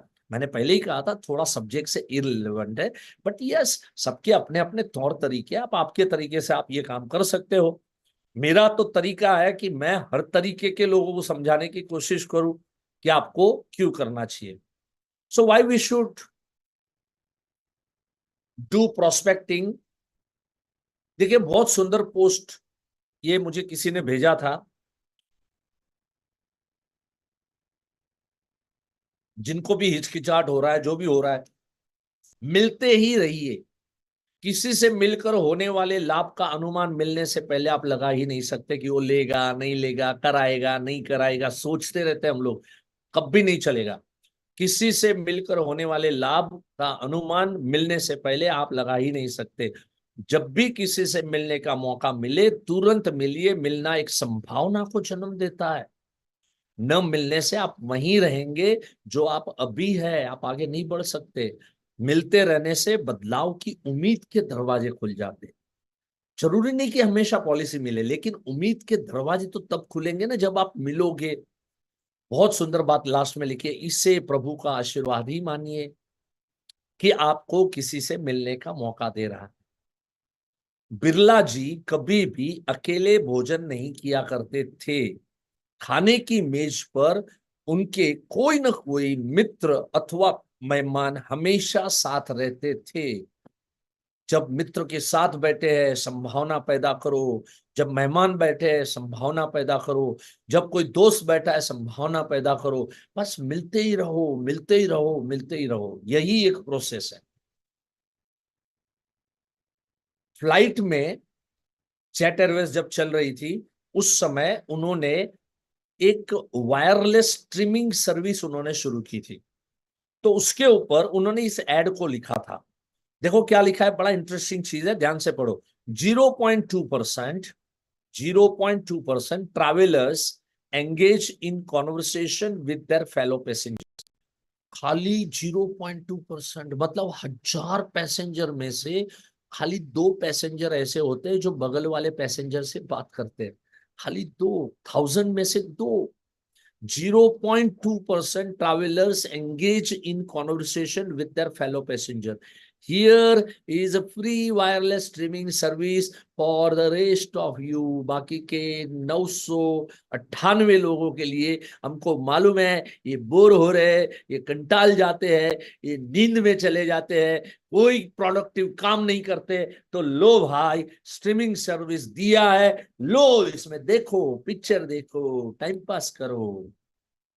मतलब देखो ये लोग भी मानते हैं, ये एड जिसने भी बनाया होगा, राइट, जेट एयरवेज ने तो पैसे दिए होंगे, लेकिन जिसकी भी थॉट प्रोसेस होगी उसने क्लियर कट इंडिकेशन दिया है कि बेहतरीन चीज क्या है, बेहतरीन चीज है मिलने का मौका मिल रहा है, वो मौका मत छोड़ो। लेकिन लोग बेहतरीन चीज को पसंद नहीं करते, इसलिए ये एड वाले ने, एड एजेंसी जो भी होगी, बहुत सुंदर उसने बनाया। तो ये एक स्वभाव है, मनुष्य स्वभाव है कि हम बड़े आसानी से खुल के लोगों से बात नहीं करते, डिस्कस नहीं करते, लेकिन अपने बिजनेस के लिए जरूरी है। क्या खूब लिखा है, मिल जाएगी मंजिल भटक कर ही सही, मिल जाएगी मंजिल भटक कर ही सही, गुमराह तो वो है जो घर से निकले ही नहीं। घर से निकलोगे तब जाके कहीं प्रोस्पेक्टिंग होगा ना, तब जाके कहीं लोग मिलेंगे। See why we afraid to talk, हम क्यों डरते हैं बात करते समय? Don't be afraid to fail, हम फेल होने से डरते हैं, हम बात करने से नहीं डरते, हम रिजेक्शन से डरते हैं। अगर एरोस्टेस ने मना कर दिया तो क्या, अगर मेरी बेइज्जती हो गई तो क्या, राइट? ये सब क्या है मालूम है? ये सब कहीं ना कहीं डर है। किस चीज का डर है? रिजेक्शन का डर है। So don't be afraid to fail, fail होने से डरो मत। Be afraid to remain the same, मुझे बड़ा पसंद है ये चीज, be afraid to remain same. अगर आप किसी से बात नहीं करोगे, कोई संभावना पैदा नहीं होगी, कोई संभावना पैदा नहीं होगी, कोई पॉलिसी नहीं बिकेगी, तो जहां हो वहीं के वहीं रहोगे। अगर संभावना पैदा करनी है तो ये सब चीजें करनी जरूरी है। असफलता का डर ही हमें सफलता से दूर ले जाता है। असफलता का डर कि मैं बोलूं और उसने मना किया, मैंने पूछा और उसने ना बोला, मैंने पूछा और उसने रिस्पॉन्स नहीं दिया, मैंने उसका कार्ड मांगा लेकिन उसने नहीं दिया, मैंने उससे बात करने की कोशिश की लेकिन उसने नजरअंदाज किया, है ना? असफलता का डर हमें सफलता से बहुत बहुत हमें दूर ले जाता है। सो कभी भी असफलता से डरो मत, रिजेक्शन से डरो मत। देखो फियर के लिए ना, जिग जिगलर ने, बहुत अच्छे लेखक है, बहुत ही मेरे फेवरेट लेखक है, अनेकों पुस्तकें मैंने इनकी पढ़ी है। जिग जिगलर फियर के बारे में कहते हैं कि अगर जो बातें अभी तक मैंने की, अगर आपको लग रहा है कि ये सब बेकार है, मेरे को नहीं जमता है, मेरा ये कैरेक्टर नहीं है, फॉरगेट एवरीथिंग एंड रन। भूल जाओ एजेंसी को और भाग जाओ। फॉरगेट एवरीथिंग, आपके सारे सपने गिव अप करो और भाग जाओ। फॉरगेट एवरीथिंग एंड रन, छोड़ दो सारी दुनिया। तेल पीने गया ये लाइन, बेकार है लाइन, मेरा कैरेक्टर ऐसा नहीं है, I can't talk like this, you know, my nature is not in that manner. अगर व्यवसाय करना है, अगर पैसा कमाना है, देखिए हम अपने आप को बदल सकते हैं, जानवर अपने आप को नहीं बदल सकते। आज से 5,000, 10,000, 25,000 साल पहले जैसे जैसे शेर शिकार किया करते थे, उस अंदाज में और आज के अंदाज में कोई फर्क नहीं है। लेकिन इंसान का जीने में कितना फर्क हो गया, और कितनी नए नए इन्वेंशन और कितनी सारी चीजें आती गई। Why? Because we are curious, because we have a mind, because we want to do something, because we have ambitions, because we want to live a wonderful life। और ये सब चीजें चाहिए तो बदलना पड़ेगा। सारी दुनिया के इंसान बदल रहे, जानवर नहीं बदल रहे। अगर मैं कहूं कि मैं नहीं बदल सकता, मैं ऐसे बात नहीं कर सकता, तो भाई जहां हो वहीं के वहीं रहोगे। And forget everything and run, that is what the fear. Forget everything and run. दूसरे साइड में कहते हैं, बोले एक्सपर्ट लोग क्या करते हैं मालूम है? एक्सपर्ट लोग जो जो जग को जीतना निकले हैं, जो सच में कुछ कर दिखाना चाहते हैं, ये एक्सपर्ट लोग, they are saying face everything and rise. ये भी फियर है, ये भी फियर है। एक फियर से भाग जाओ, दूसरे फियर को फेस करो, एंड एवरीथिंग, हर चीज को फेस करो। हाँ को, ना को, बोला नहीं बोला, बात किया नहीं किया, नंबर दिया नहीं दिया, हर चीज को फेस करो। Face everything and rise. तो क्या होगा? राइज हो जाओगे और ऊपर उठोगे। So must apply this in life, life में ये जरूर अप्लाई करना। So it's not what you know, आप क्या जानते हो वो इंपॉर्टेंट नहीं, आप कितने एक्सपर्ट हो, कितने नॉलेजेबल हो, आप कितना ये भी आज का सेशन भी जान रहे हो, ये इंपॉर्टेंट नहीं। It's not what you no, it's what you use that makes the difference. आप यूज कितना कर रहे हो। आज मैं आप सबको एक रिक्वेस्ट करूंगा, एक ट्रायल करो आप। आज क्लास खत्म होने के बाद 10 बजे के बाद, ध्यान से मेरी बात को सुनना, 10 बजे के बाद कम से कम आप घर से बाहर निकल जाओ और कम से कम 10 लोगों से मिल के आओ। जो मिले उससे बात करो। कोई दुकान बंद कर रहा होगा, बात करो। कोई फुटपाथ के ऊपर में वो फ्रूट की गाड़ी है और वो पैक कर रहा होगा, बात करो। जो मिले उससे बात करो। आपके नीचे उतर जाओ, आप बिल्डिंग में अगर रहते हो, कॉलोनी में है जो वॉचमैन है उससे बात करो। अगर आप गांव में रहते हो तो गांव से बाहर निकल जाओ। मैं पक्का आपको बोलता हूँ, गारंटी के साथ बोलता हूँ, हर गांव में या हर शहर में अगर आपको रात को खाली 10 लोगों को मिलना है ना, जाके पान बीड़ी तंबाकू की दुकान पे जाके खड़े हो जाओ। कम से कम आपको 10 लोग वहां 10 मिनट में न मिले तो मेरे को बोलना, और सबसे बात करो। आप भी पान बनवाओ, पान खाओ, पान चबाओ, राइट। खाते हो नहीं खाते, 10 लोगों से बात करो। मैं आपको एवेन्यूज दे रहा हूं। तभी ये जो बातें सुन रहे हो, जो इमीडिएटली आज कर पाएगा, समझ लेना, आपका 2 लाख रुपया आज 10 लोगों का नाम और नंबर लेके आ रहे हो या नहीं आ रहे हो, इसके ऊपर निर्भर करता है कि आप इस मंथ में 2 लाख रुपया कमाने वाले हो या आप नहीं कमाने वाले हो। So it's not what you know, it's what you use that makes the difference। Gandhi Bapu लिखते हैं, बहुत सुंदर मुझे कोट लगता है, live as if you were to die tomorrow. बोले जियो तो ऐसे जियो कि कल मौत आ जाए ना, कोई अफसोस ना हो, ऐसे जियो। आगे लिखते, learn as if you were to live forever. तो जियो तो ऐसे जियो, खुल के जियो कि कल मौत भी आ जाए अफसोस ना हो। और सीखो तो ऐसे सीखो कि मैं कभी जीवन में मरने ही वाला नहीं।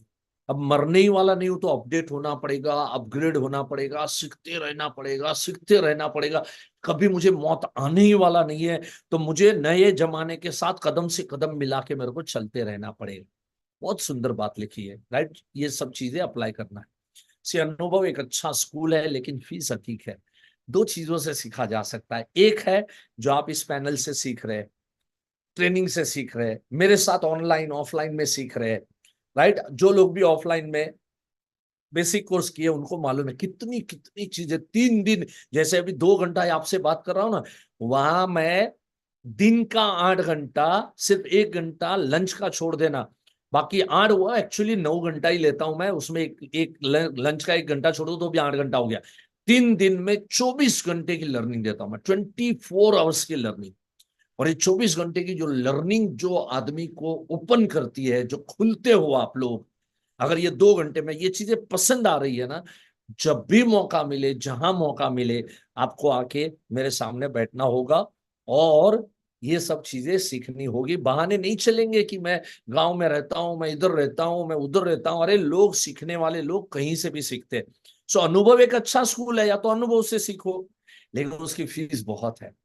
क्योंकि इस दुनिया में ना सबसे महंगी चीज क्या है मालूम है? सबसे महंगी चीज है समय, टाइम।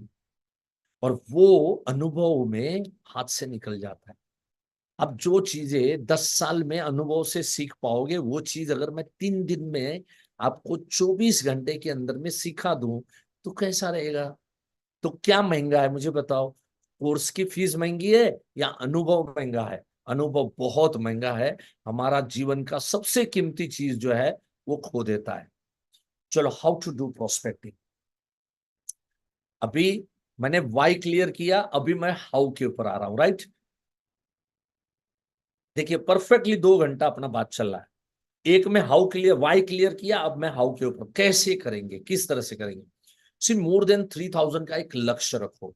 और ये 3000 प्रोस्पेक्टिंग का अगर मुझे लक्ष्य रखना है, तो मैं आपको एक आसान तरीका आपको देता हूं। मैं क्या करता था मालूम है? मेरे ही तरीके हैं, मेरे ही तरीके सीखो, उसी में से आगे बढ़ो। अनुभव है, मैंने अनुभव लिया है, वो अनुभव आपको यहाँ पर सिखा रहा हूँ 2 घंटे के अंदर में, जो बरसों के बाद जो अनुभव आया था। जहां भी मैं गया, ध्यान से सुनना मेरी बात को, जहां भी मैं गया पॉलिसी बेचने के लिए, हमारे मुंबई में बिल्डिंग्स होते हैं, सो जहां भी मैं गया, और फिक्र मत करो, those who are staying in the village, I will give examples of village also, village के, गांव के एग्जांपल भी मैं आपको दूंगा। सो जहां भी मैं गया, किसी बिल्डिंग में गया, समझो 7 स्टोरी बिल्डिंग है, और उसमें मैं 4th फ्लोर पे 402 में किसी पार्टी को मिलने के लिए गया। मैं जैसे ही वहां से नीचे उतरता था, ये मेरा मोडस ऑपरेंडी हुआ करता था प्रोस्पेक्टिंग का। Prospecting is a cycling, cycling है, कॉन्टिन्यूस प्रोसेस है, रोज करना पड़ेगा। 402 फ्लैट से अगर मैं निकला, तो मैं नीचे उतर के, वहां पर name plate and number plate होते हैं, right, flat number and name. मैं क्या किया करता था, उस समय तो मोबाइल में फोन आया नहीं था, तो मैं डायरी में नाम और नंबर नोट करता था। मैं नाम नोट कर दिया, फ्लैट नंबर नोट कर दिया, एड्रेस तो मालूम है ही, जिस भाई साहब ने बुलाया था उस भाई साहब ने एड्रेस दिया था, तो रोड का नंबर, ये नाम, वो सब पता है। सिर्फ बिल्डिंग का नाम अभी मेरे पास में, देखो इसका मतलब एड्रेस पूरा आ गया, मुझे पार्टी का नाम पता चल गया कि ये 7 माले की बिल्डिंग में, हर फ्लैट में, हर फ्लोर पे 4 फ्लैट है, राइट। तो मेरे पास 28, उसमें से 402 वाले को मैं जानता हूं, बाकी के 27 लोगों के नाम और फ्लैट का नंबर आ गया मेरे पास में। करते हैं, सच में बोलो। कभी आप अस्पताल में गए, अस्पताल के अंदर में आप किसी अपनी वाइफ को दिखाने, अपने बच्चों को दिखाने, या हमारे मम्मी डैडी को दिखाने गए, वहां पर डॉक्टरों का लिस्ट लगा रहता है। क्या कभी हमने टारगेट किया कि ये सारे के सारे डॉक्टरों के नाम नोट कर दूं और इनके पीछे अपॉइंटमेंट के लिए पढ़ूं? किया कभी ऐसा? अरे ऐसे करना पड़ेगा, ऐसे लोगों को ढूंढना पड़ेगा, ऐसे घुसना पड़ेगा, बहुत कुछ करना पड़ेगा।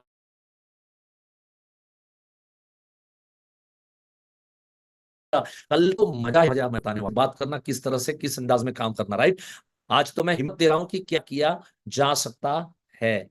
अब आप बोलोगे मुकेश भाई, चलो बिल्डिंग में से हम लोग नेम नंबर तो लेके आए, राइट, नेम प्लेट से हम लोग नाम और फ्लैट नंबर तो हम लोग उठा के लेके आए, फिर आगे क्या? आगे क्या है? Strategy to get numbers. अब मुझे उसका मोबाइल नंबर तक पहुंचना है। नाम आ गया, फ्लैट नंबर आ गया, राइट। अब मुझे उसका मोबाइल नंबर तक मैं कैसे पहुंचूंगा? तो मैं क्या करूंगा मालूम है दोस्तों? क्या करता था, मैं मेरे असिस्टेंट को भेजता था। अब एग्जाम्पल चल रहा है, 27 लोगों के नाम और फ्लैट नंबर ले लिया, 27 लोगों के कवर बनते थे दूसरे दिन। सिंपल कवर अपना, इंश्योरेंस एजेंट, और उसके अंदर में मटेरियल तो बहुत होते हैं ना हमारे पास में, कहीं से ये खरीदा ना, वो लिया ना, ये लिया ना, ये पैम्पलेट ना, वो पैम्पलेट ना, एहसान वैसान, वो इंपॉर्टेंट है ही नहीं मेरे लिए। मेरे को तो अभी ये फ्लैट का नंबर चाहिए। तो मैं क्या करता था, कवर में कुछ मटेरियल डाल देता था, और 27 लोगों के नाम, फ्लैट नंबर, एड्रेस, ये सब डालने के बाद मेरे आदमी को एक थैला दे दिया था कुरियर बॉय के जैसा। तो वो लड़का, वो मेरा असिस्टेंट, कुरियर बॉय बन के घुसता था, और कुरियर बॉय बन के उस बिल्डिंग में जाके उसके हाथ में रजिस्टर वजिस्टर सब दे दिया था, है ना, वो पैड वगैरह आता है ना, और साथ में पेपर रहता है। डोरबेल बजाया दोपहर के 2 बजे, मैडम ने दरवाजा खोला, अगर वॉचमैन ने पूछा तो वो क्या जवाब देगा? कुरियर बॉय, पूनम कुरियर से आए हैं। बोले जाओ, कहाँ जाना है, नाम मालूम है ना, 302 नंबर जयेश जी के घर पे जाइए जाइए जाइए जाइए जाइए। कोई रोकेगा? कोई वॉचमैन रोकेगा? सोच के बताओ। मेरा आदमी घुस जाता था वहां पर, 2 बजे डोरबेल बजाया, 302 नंबर का फ्लैट, मैं 402 में गया हुआ था, 302 में देखो अभी पहचान और नाम और नंबर मेरे पास कैसे आता था। 302 नंबर का डोरबेल बजाया, भाभी जी आई, भाभी जी को कहा गया जयेश भाई ऑफिस गए हैं, भाभी जी कुरियर हैं, आप लेंगे? हाँ हम ले लेंगे, लीजिए। वो बोलेगी दीजिए। उसके बाद में, भाभी जी यहाँ पे जयेश जी का मोबाइल नंबर लिखिए। कोई मना करेगा? क्या हो गया?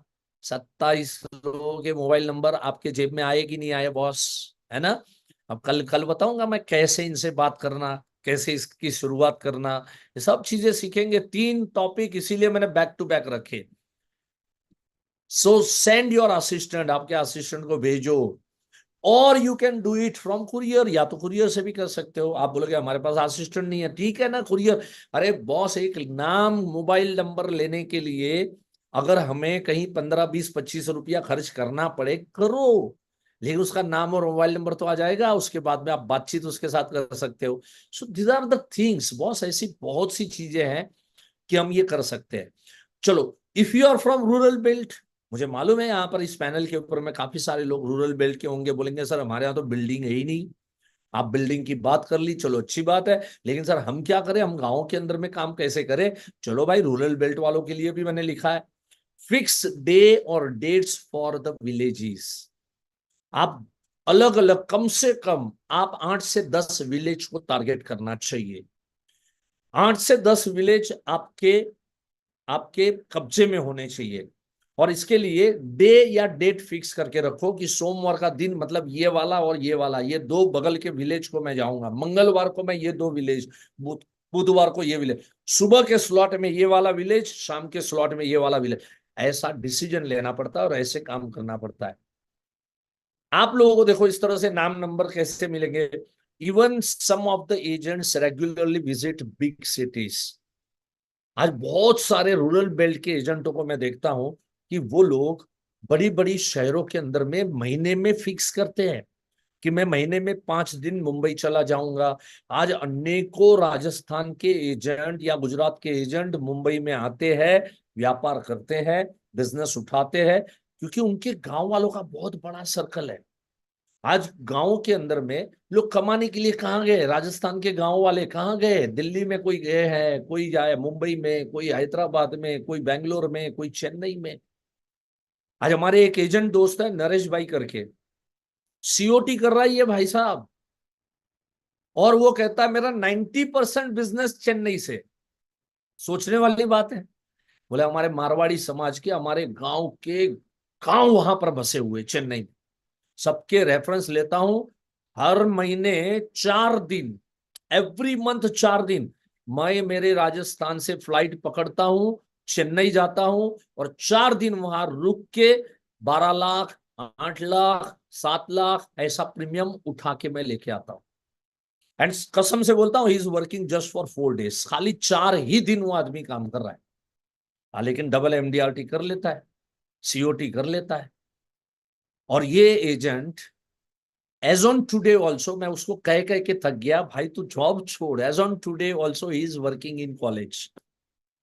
वो कॉलेज में जो है एडमिन के डिपार्टमेंट में वो काम कर रहे हैं।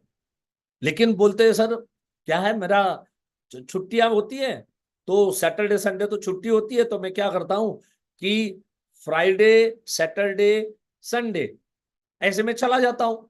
और थर्सडे को खला क्लब जैसे ही कॉलेज से छूटता हूँ, फ्लाइट पकड़ के निकल जाता हूँ, फ्राइडे सैटरडे संडे 3 दिन 4 दिन घूम के वहां पर काम करता हूँ, वापिस आ जाता हूँ मैं, 6, 7, 8 लाख रुपए की प्रीमियम उठा लेता हूँ मैं। ऐसे अनेकों एजेंट इस तरीके से काम कर रहे हैं। सो रूरल बेल्ट को ब्लेम करके नहीं चलेगा कि हम तो रूरल बेल्ट में हैं, हम कैसे कर सकते। बहुत सारे रूरल बेल्ट वाले हमारे इस तरीके से काम करने वाले परफॉर्मर एजेंट रहे हैं। इन विलेजेस, चलो आप बोलोगे सर हमारे गांव का तो कोई बाहर है ही नहीं, हमारे गांव के तो सब गांव में ही सब डटे हुए हैं, तो क्या करना? In villages villagers are knowing each other, ये सबसे बड़ा प्लस पॉइंट है। आज ना सिटी के आप बोलते हो सिटी वालों को मजा है, सिटी वाले बोलते विलेज वालों को मजा, ऐसा कुछ नहीं है। आप में ताकत है तो आप हर जगह से, जहां से भी चाहो वहां से आप कुआं खोद सकते हो और पानी निकाल सकते हो। मैंने एक नोटिस किया, व्हाट आई हैव नोटिस कि गांवों के अंदर लोग दूर दूर के दूसरे दूसरे गांवों के भी जान पहचान होते हैं, और शहरों के अंदर में कई जगह पे ऐसा होता है कि आमने सामने कौन रहते उसकी जान पहचान हमें नहीं होती है। सो विलेजेस में भी काम करना है तो हम कर सकते हैं।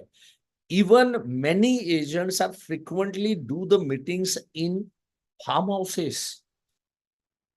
सुबह में उठ के निकल जाते हैं, बोले हम सब खेतों में ही रहते हैं, खेतों में जो फार्मर है वो उनका काम करते, उनके पीछे पीछे काम करते रहते, और हम उनको समझाते जाते और हम उनको कन्विंस करते जाते।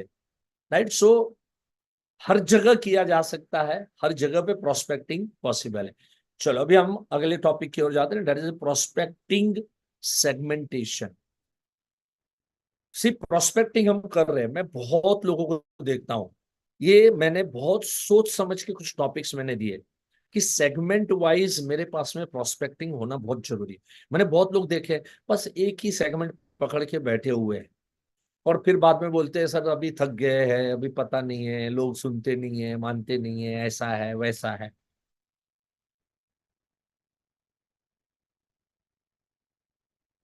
आप सबको आज कुछ नई बातें आपको समझने को मिलेगी। राइट। सेगमेंटेशन का मतलब है, सबसे पहले आपके पास कितने ग्रुप है हमारे पास में प्रोस्पेक्ट के, वो हमको ढूंढना पड़ेगा। सो सबसे पहले लोअर मिडिल इनकम ग्रुप, देखो छोड़ के नहीं चलेगा। वॉचमैन है, प्यून है, मेड सर्वेंट है, लोअर मिडिल इनकम ग्रुप है।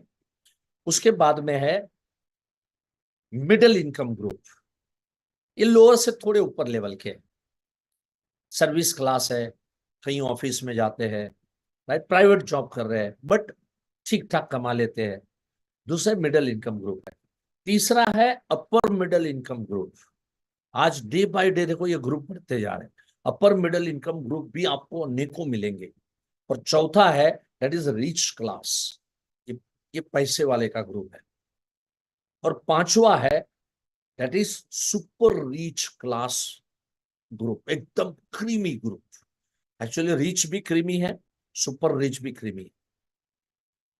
चलो अभी आप में से अनेक लोग अगर देखेंगे तो आपको जवाब मिलेगा कि सर हम बहुत छोटा छोटा प्रीमियम हमें मिलता है। कुछ लोग बोलेंगे सर मेरे को ना प्रीमियम साइज ठीक ठाक रहता है बट बहुत मेहनत करना पड़ता है। बहुत कम लोग ऐसे होंगे कि जो ये कहेंगे कि 1 से लेके 5 नंबर के ग्रुप में सब प्रकार के मेरे पास में नंबर्स है, सब प्रकार के मेरे पास लोग हैं, बहुत कम। और इसके लिए ना कुछ अलग करने की जरूरत नहीं है, आपको क्या करना है, खाली आपको आज आज मैं विजन दे रहा हूं, ये विजन को ब्रॉड करने की जरूरत है। अगर सोचोगे तो आप सभी के पास ये 5 मात्रा के लोग होने ही चाहिए, और ये सेगमेंटेशन की प्रोस्पेक्टिंग आपको करनी पड़ेगी। चलो देखते हैं, इनकम वाइज देखते हैं कि सर कौन सी इनकम वालों को किसको किस में हम रख सकते हैं। सो 20,000 से कम कमाने वाले लोग, lower middle income group, right, एकदम जो कमा ही नहीं रहे या निकम्मे हैं या कमा कमा के दारू में सब उड़ा रहे हैं, मैं ऐसे लोअर ग्रुप की बात नहीं करता हूं। मैंने इसके लिए यहां सोच समझ के लिखा है लोअर मिडिल इनकम ग्रुप, जो रिस्पॉन्सिबल है, जो अच्छे है, ड्राइवर किस्म के लोग है, वॉचमैन किस्म के लोग है, राइट, ये लोग 20,000 के आसपास मंथली इनकम अर्न कर रहे हैं। सेकंड अगर मैं देखूं मिडिल इनकम ग्रुप, तो उसकी इनकम 20,000 to 50,000 के बीच में होती है। आज 50,000 कमाने वाला भी हम ये नहीं कह सकते कि वो पैसे वाला व्यक्ति है। आज 50,000 कमाने वाला, आज उसके भी अगर घर के खर्चे, घर लेना, ईएमआई, ये वो बच्चों की स्कूल के खर्चे, इसको भी मैं मिडिल इनकम ग्रुप के अंदर में रखूंगा मैं। जो तीसरा किस्म का ग्रुप है वो है 50,000 to 2 lakhs की मंथली इनकम वाले लोग। 50,000 से लेके 2 लाख की मंथली इनकम है, ये अपर मिडिल क्लास है। अब ये महीना 2 लाख रुपया कमाता है, 1.5 लाख कमाता है, 1 लाख कमाता है, इट्स गुड अमाउंट, ऐसे नहीं बोल सकते कि ये खराब है। लेकिन हाँ, ये कोई रिच क्लास भी नहीं मैं मानूंगा, मैं इसको मैं अपर मिडिल इनकम ग्रुप की कैटेगरी में रखूंगा। और चौथा जो हमारा ग्रुप है रिच क्लास, इसको हम कहेंगे 2 lakhs to 10 lakhs rupees monthly, 2 lakh से 10 लाख रुपया महीना जो अर्न करता है, इसको मैं रिच क्लास ग्रुप के अंदर में रखूंगा। महीना बोल रहा हूं, महीना 2 लाख मतलब 24-25 लाख की इनकम से किसकी करोड़ सवा करोड़ की इनकम है, उसको हम रिच क्लास के अंदर में रखेंगे। सुपर रिच कौन है? सुपर रिच जो 10 lakh and above monthly income रखता है, महीना 20 लाख, महीना 30 लाख, महीना 50 लाख, महीना करोड़, महीना 2 करोड़, अनेकों लोग हैं, ढूंढने पड़ेंगे, पकड़ना पड़ेगा। आपके सेगमेंट के अंदर में, प्रोस्पेक्टिंग सेगमेंट के अंदर में, ये 100 प्रकार के लोगों ने, देखो आज मैं विजन दे रहा हूं, और अगर ये सोचोगे तो मिलेंगे।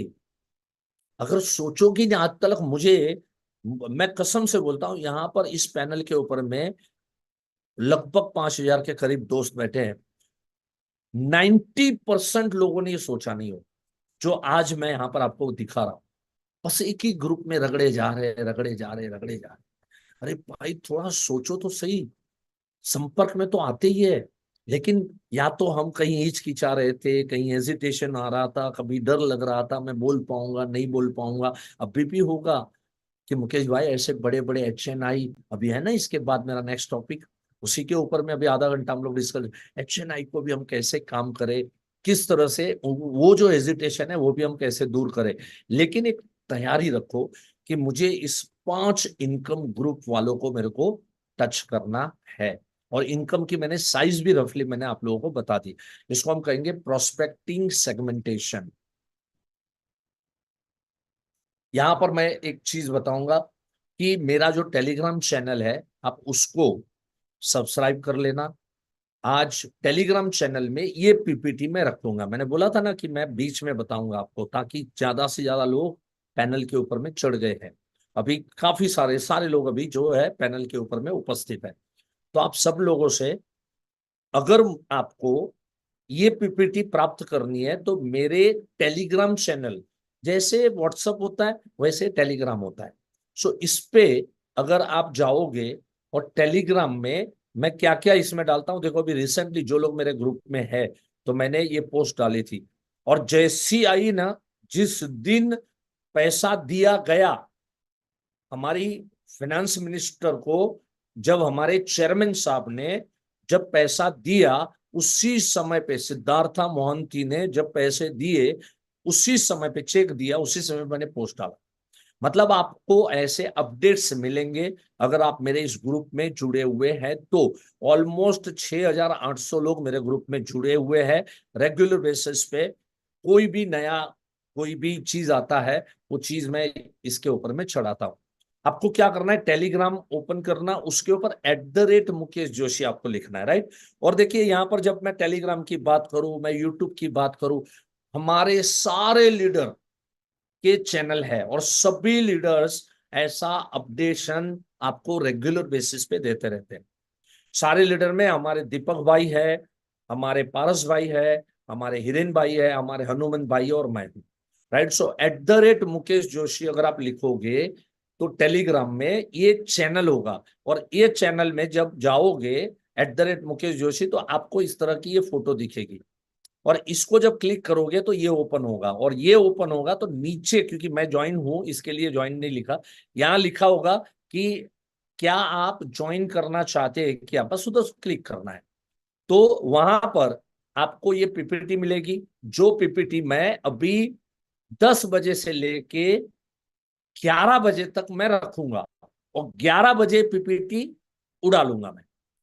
क्योंकि देखिए, मैं चाहता हूं जो अटेंड कर रहे हैं उनको मिले, तो सिर्फ 1 घंटा ये पीपीटी रहेगी। सो इमीडिएटली पैनल खत्म होती है, आपको जो काम करना है वो लिख के रखो, इसके लिए बोला था आप नोटबुक पेन रखो, उस पर लिखो @मुकेश जोशी टेलीग्राम चैनल। जैसे ही खत्म होगा मेरे को अपलोड करना, डाउनलोड मारना है। अगर ये ऑलरेडी है, ये एप्लीकेशन ऑलरेडी आपके अंदर है, तो आपको @मुकेश जोशी जाना है, और जाके मेरे चैनल को ज्वाइन करना है, राइट। इसमें सब्सक्राइब करके नहीं आएगा, ज्वाइन करके आएगा, तो ज्वाइन करना है। तो वहां पर आपको 1 घंटे के लिए मिलेगी। जब भी पीपीटी मिले तो उसको क्या करोगे, उसको आप तुरंत के तुरंत सेव कर दोगे, जहां पर आपका फाइल का ऑप्शन है, या तो जहां पर भी आपको, आप उसको सेव कर सकते हो, उसको सेव कर लेना। उसको या तो आपके लैपटॉप के अंदर में डाल देना, ताकि ये चीज परमानेंट आपके पास रहे, रेगुलर बेसिस पे आप इसको फॉलो कर सके, ये क्या क्या बातें और कौन से पॉइंट आपको जो है यहां से सीखने को मिले। So I will put this PDF on my Telegram channel for 2 hours. मैंने यहाँ पर 2 घंटा लिखा है, बट मोस्ट प्रोबेबली मैं कोशिश करूंगा 2 घंटे की। अगर 1 घंटे में सो गया, राइट, अगर मैं 11 साढ़े 11 बजे सो गया, मतलब सोने से पहले मैं उसमें से उड़ा दूंगा, क्योंकि चाहता हूं जो लोग पैनल पे है वही लोग, आप लोगों को पीपीटी का फायदा मिले। दिस चैनल विल अपडेट, नहीं सिर्फ पीपीटी, लेकिन इसको ज्वाइन रहोगे तो आपको अपडेट, इंश्योरेंस का अपडेट मिलता रहेगा, latest updates on insurance, selling tricks post, मेरे कुछ सेलिंग ट्रिक्स पोस्ट होते हैं, एज वेल एज आईओई के जो प्रोग्राम शेड्यूल है, वो सब चीजें आपको मेरे इस चैनल के माध्यम से और हमारे लीडर के सारे लीडरों के चैनल के माध्यम से आपको ये सारी चीजें प्राप्त हो सकती है। Now let us move to the HNI prospecting. Now see, ये एक बहुत ही बेहतरीन सब्जेक्ट मैं आपको कवर करूंगा, जो आप में से 90% लोगों का मिसिंग होगा, क्योंकि ऐसे बड़े स्तर के ऊपर है, चेन्नई का मतलब है हाई नेटवर्थ इंडिविजुअल, ऐसे बड़े स्तर के ऊपर में हम बहुत कम इंश्योरेंस एजेंट ऐसे ऐसे बड़े स्तर के ऊपर में हम लोग काम करते हैं। कैसे करना, किस तरह से करना? Now prepare yourself mentally, mentally ना आप प्रिपेयर हो जाओ। किस चीज के लिए? बड़े लोगों को मिलने के लिए। जैसे हम लोगों को डर लगता है, किस चीज का डर लगता है?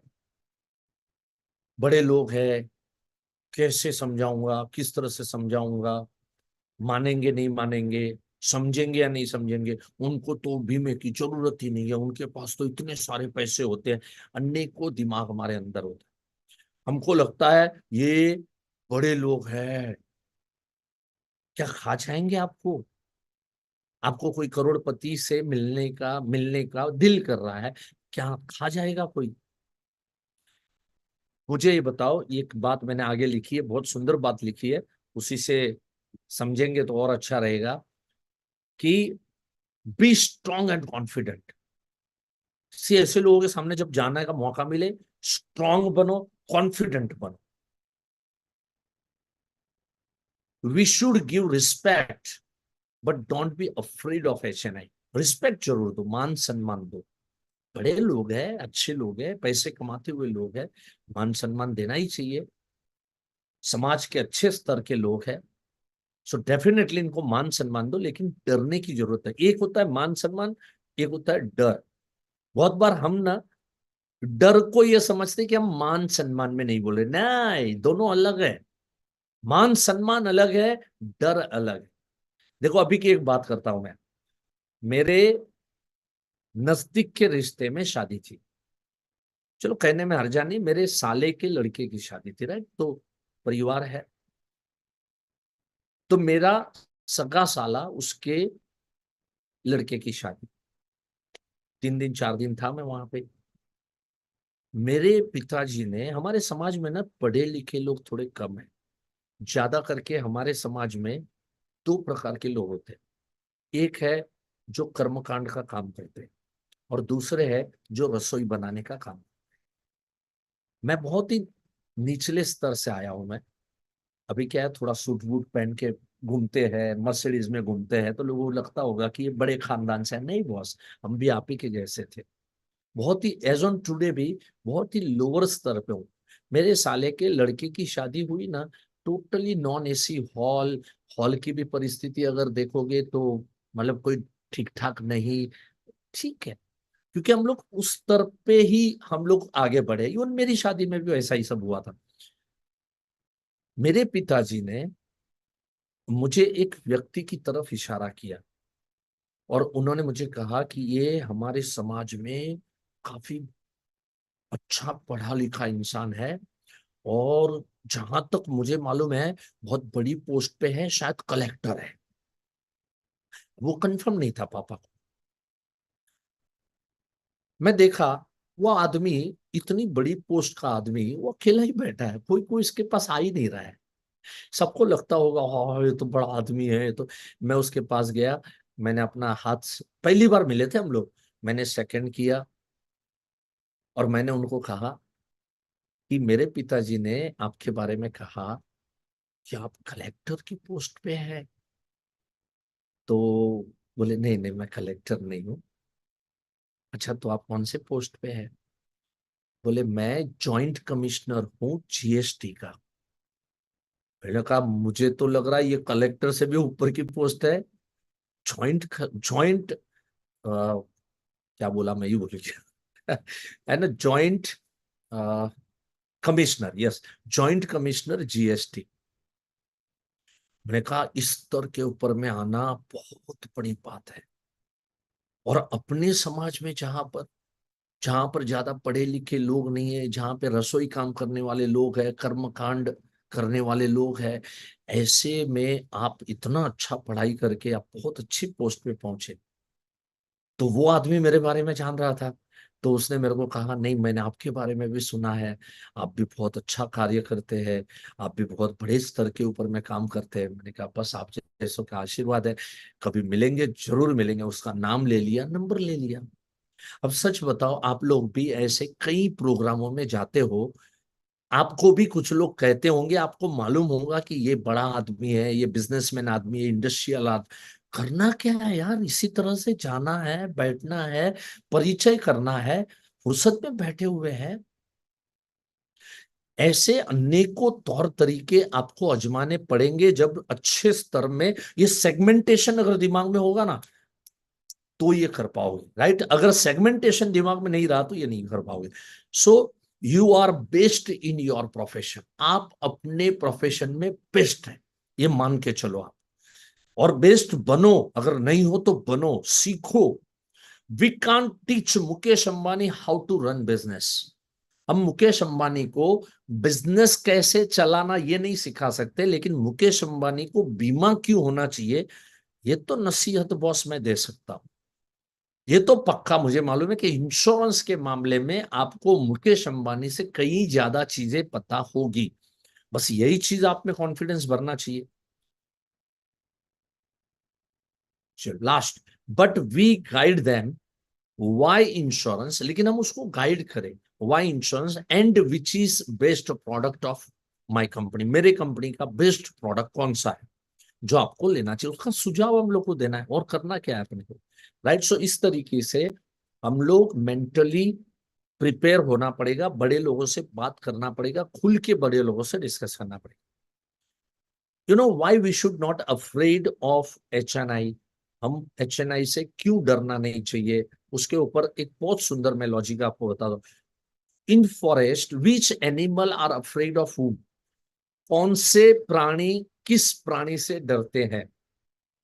Small animal afraid of big giant, right. आज हिरन है, हाथी से डरेगा, गेंडे से डरेगा, थोड़ा दूर भागेगा, अगर गेंडा नजदीक आ रहा है वो दूर भागेगा। हिप्पोपोटेमस से डरेंगे। So small animal afraid of big giant.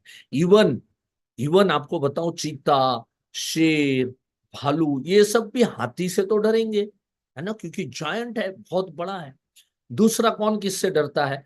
Vegetarian animal afraid of non vegetarian animal.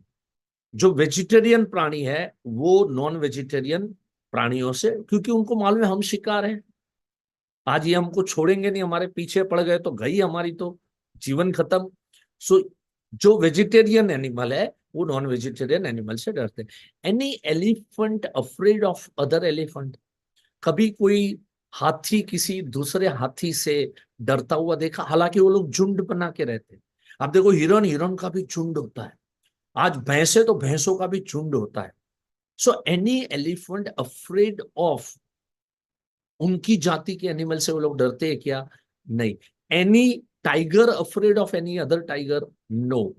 तो मेरा एक सवाल है, बहुत सिंपल सवाल है, then why we man are afraid to talk with other human being? तो हम किसी अदर ह्यूमन बीइंग से बात करने के लिए हम क्यों हिचकिचा रहे हैं? कौन सा गुनाह कर रहे हैं यार? हम अपना प्रोडक्ट है, कुछ बात करना चाहते हैं, आपका आधा घंटे का समय चाहिए, कराइए, ना कराइए तो कोई बात नहीं है, कम से कम नॉलेज तो हम आपको पास ऑन करेंगे। ये एटीट्यूड और ये रवैया रखो। मैं ना एक आपको उदाहरण देना चाहूंगा, बड़ा सुंदर और प्यारा सा उदाहरण है, सच्चा उदाहरण है। मेरे YouTube चैनल पे भी ये वीडियो डाली है, आप में से कुछ कुछ चीजें जो है मेरे YouTube चैनल पे प्राप्त होगी, कुछ कुछ कहानियां ये वाली। अगर आपने कहानी नहीं सुनी है, इसका मतलब क्या है कि आप खाली YouTube चैनल को सब्सक्राइब किए लेकिन सारे वीडियो आप देख नहीं रहे। बहुत कम लोग ऐसे होंगे इस पैनल के ऊपर में कि जब जो जिसका जिक्र कर रहा हूं मैं, ये एनिमल का, इसका वीडियो मैंने बनाया और मैंने 3,000 एजेंटों के बीच में कन्वेंशन में ये कहा हुआ था और वो मैंने रिकॉर्डिंग उसके अंदर में डाला हुआ है। ये वीडियो हमारे अमेरिका के एक व्यक्ति है जो होटल चला रहे, लेकिन वो बड़े प्रेमी है, बड़े मेरे यूट्यूब चैनल के बड़े प्रेमी है। वहां से परिचय हुआ, वहां से वो मैसेज वैसेज करते रहते हैं, मैसेज मिलते रहते हैं, सर आपका ये वीडियो गजब का रहा, वो वीडियो गजब का रहा। जबकि वो होटलियर है, उनका होटल है। उन्होंने एक एक्सपीरियंस मेरे साथ शेयर किया था कि मुकेश भाई एक एक्सपीरियंस ऐसा हुआ, इवन आपको मैं जान के हैरानी होगी, वो होटेलियर होने के बावजूद सारे कोर्सेज कर चुके हैं, ऑनलाइन सारे कोर्सेज में बैठ चुके हैं वो। तो और अमेरिका से पेमेंट भेजते हैं और सारे कोर्सेज होते हैं। शायद ये भी अगर उनको पता चला होगा ना, तो इसमें भी अभी उपस्थित हो सकते हैं, मुझे ऐसा लग रहा है। तो राजेश जी उनका नाम है। तो वहां से ना उनका मुझे कॉल आया था एक दिन, और व्हाट्सएप कॉल पे वो मुझे बता रहे, बोले मुकेश भाई आपकी बदौलत कल ना मेरा $300 का फायदा हो गया। मैंने कहा $300 का मैंने यहाँ बैठे बैठे कैसे फायदा करवाया? बोले कल क्या हुआ मुकेश भाई, एक निग्रो रात को 10 बजे मेरी होटल में आया, आके उसने रूम लिया, रूम लेके 12 बजे मुझे फोन कर रहा है और मुझे कह रहा है कि मुझे रूम नहीं चाहिए, मेरे पैसे रेडी रखो। अब क्या, फुल पेमेंट दे के गया था, और उसने जब ये कहा कि मेरा मेरा पैसा मेरे को वापस चाहिए और रेडी रखो, मैं 5 मिनट में आ रहा हूं। अब मैं सोच रहा था, this is wrong, this is illegal, he has already registered. और अमेरिका में ऐसा है कि इनकम कहीं भी आप छुपा ही नहीं सकते आप। अगर ये इनकम दिखा दी कि आई है और ये वापस लेके गया है, नहीं, नॉट अलाउड, ये तो इनकम हो गई, इसके ऊपर तो मेरे को हैवी टैक्स भी भरना पड़ेगा। मैं करूँ क्या? देने का दिल नहीं कर रहा, लेकिन निग्रो है, 8-9 फीट हाइट का है, रात के 12 बजे है, और मैं इंडियन, सहमा हुआ, अलग प्रांत में, अलग प्रदेश में, अगल बगल में भी कोई और कोई बस्ती नहीं है। और ऐसे में अगर ये निगरों ने, मैंने बोला कि तू $300 मैं नहीं दूंगा, और उसने गन निकाला और मेरे को ठोक डाला, तो और ऐसे वारदातें होती रहती हैं, क्या करना समझ में नहीं आ रहा था। लेकिन एक दिन पहले सर आपकी ये वाली वीडियो देखी थी, उसमें कहा था इंसान इंसान से क्यों डरता है यार, जो बात करना है करो ना। बस यही चीज से मुझे प्रेरणा मिली। मैंने $300 टेबल पे रखे हुए वापस ड्रॉअर में डाल दिए। मिन टाइम वो आया, मैंने उससे हाथ जोड़ के विनती किया, my dear friend, this $300 is now my income and I have to pay the tax. You are staying in US, you know the law of US, so I have to pay the tax for that. And once you checked in, you tell me, any problem of cleanliness? No, rooms are very clean. Any servicing problem you faced? No, all type of servicing is good. Then why you want to leave? Oh, it's an emergency for me and I have to leave. Well, it's emergency, so it's your problem, it's not my problem. थोड़ा देर सोचता रहा, उसके बाद में बोलता है, man you are right, it's your money, don't give me, okay bye. निकल गया ठाठा बाय बाय करके हंसते हुए। मैं सोचा मैं डर गया होता, मैं सोचता कि यह आदमी मेरा क्या करेगा। हंसते हुए चेहरे से मैंने कहा, मैंने ये भी कहा उसको, अगर आप नहीं मानोगे, I am ready to pay $300, here is your $300। No no, you keep your $300, you are right, it's your income. तब तो राजेश जी बोल रहे हैं, सर आपके वीडियो से मेरे $300 का फायदा हुआ। वो मेरे वीडियो से कई फायदे ले चुके हैं, उन्होंने वीडियोस भी बना के मेरे को भेजे हैं कि आपके वीडियो से मैं क्या क्या सीखा, जबकि उनको इंश्योरेंस से कोई लेना देना नहीं। लेकिन कोई मेरी वीडियो बार बार देखता रहेगा, बार बार सुनता रहेगा और एजेंट नहीं बनेगा, ऐसा हो ही नहीं सकता है। तो अभी उन्होंने अमेरिका में, वहां से वो फोटो फोटो भेजते रहते, अमेरिका में उन्होंने लाइसेंस ले लिया। और अब हमारे राजेश भाई नो डाउट वहां की कंपनी के right, Georgia department of insurance, वहां किसी कंपनी के वो एजेंट बने, और सिर्फ एजेंट ही नहीं बने, उन्होंने अच्छा अचीवमेंट भी किया है, और वो अचीवमेंट के मेरे को पोस्ट भेजते रहते हैं। With your blessings and good wishes received award yesterday in form of bonus cheque. बोले बोनस चेक भी मिला। और मुकेश भाई ये हमारे राजेश अहिवासी है, उनके मिसेस है, और हमको चेक भी मिला और हमें बड़ा खुशी है। तो आज अच्छा लगता है कि कोई दूर दराज के देश में कहीं पर जॉर्जिया में बैठा हुआ कोई इंसान है यूएस में, और वो इस तरह से मेरे यूट्यूब चैनल का, मेरे कोर्सेस का वो फायदा उठा रहा है। यूट्यूब चैनल में ना मैंने बहुत लोगों को देखा, हमारे कुछ दोस्त ऐसे हैं, बहुत इंपॉर्टेंट बात अभी बाकी है, राइट। सो कैसे, ये तो एचएनआई की बात निकली उसमें से मैं बता रहा हूँ। सो कुछ दोस्त है ना यूट्यूब चैनल को अच्छे से इस्तेमाल नहीं कर पा रहे क्योंकि वो समझ नहीं है, राइट। हमारा, वी आर नॉट टेक्नो सेवी पीपल, राइट, हम सब इंश्योरेंस एजेंट, लेकिन उसमें भी मेरे 2 लाख सब्सक्राइबर है, मतलब आप समझ जाओ कि बहुत बड़ा अचीवमेंट है। आप सभी का प्यार है, मोहब्बत है। आप में से कुछ लोग ऐसे होंगे कि जो यूट्यूब के आप फेमिलियर नहीं है। कुछ कुछ एजेंट मुझे मिलते हैं, सर आप बोलते हो फलानी वीडियो देखो, लेकिन कैसे देखे सर, हमको तो पता ही नहीं चलता, हम तो खाली देखते हैं तो आपका दिखता है तो हम देख लेते हैं। लेकिन ऐसा नहीं होता, वो अल्गोरिदम से आप देख रहे थे। स्टेप्स मैं आपको दूंगा, 5 स्टेप्स को फॉलो करना है। जिसके भी चैनल को, आप हिरेन भाई की चैनल को सब्सक्राइब कीजिए, हनुमंत की चैनल को, पारस भाई की चैनल है, दीपक भाई की चैनल है, सब्सक्राइब कीजिए, सारे चैनलों को सब्सक्राइब और ज्ञान उठाइए वहां से। आपको करना क्या है, स्टेप 1, यूट्यूब पे जाना। यूट्यूब तो खोल ही रहे होंगे आप, यूट्यूब खोलो, फिर ना ये वाला इस तरह का सर्च वाला बटन आता है, उसको अगर दबाओगे और वहां पे सर्च में लिखो मुकेश जोशी LIC, खाली इतना लिखोगे ना, मुकेश जोशी भी लिखोगे तो भी आएगा, लेकिन मुकेश जोशी LIC लिखो, आपको तीसरा स्टेप इस तरह की फोटो नजर आएगी, और ये मेरी चैनल है। इसके अंदर में आपको क्लिक करना है। यहां जाके आप जब क्लिक करोगे, यहां जाके जब क्लिक करोगे तो चौथे स्टेप पे जाओगे। चौथे स्टेप में ये मेरा पेज ओपन हो जाएगा, ये मेरी चैनल, इस तरह से मुकेश जोशी, मुकेश जोशी, इस तरह से मेरी चैनल ये ओपन हो गई। यहां पर देखो होम है, वीडियो है, शॉर्ट्स है, लाइव है, प्लेलिस्ट है, ये सब चीजें जाओ और ढूंढने की कोशिश करो। प्लेलिस्ट बहुत बनाए मैंने कि प्रोस्पेक्टिंग के ऊपर क्या करना चाहिए, प्रेजेंटेशन कैसे होनी चाहिए, ऑब्जेक्शन हैंडलिंग कैसे होने चाहिए, अनेकों प्लेलिस्ट मैंने बनाए।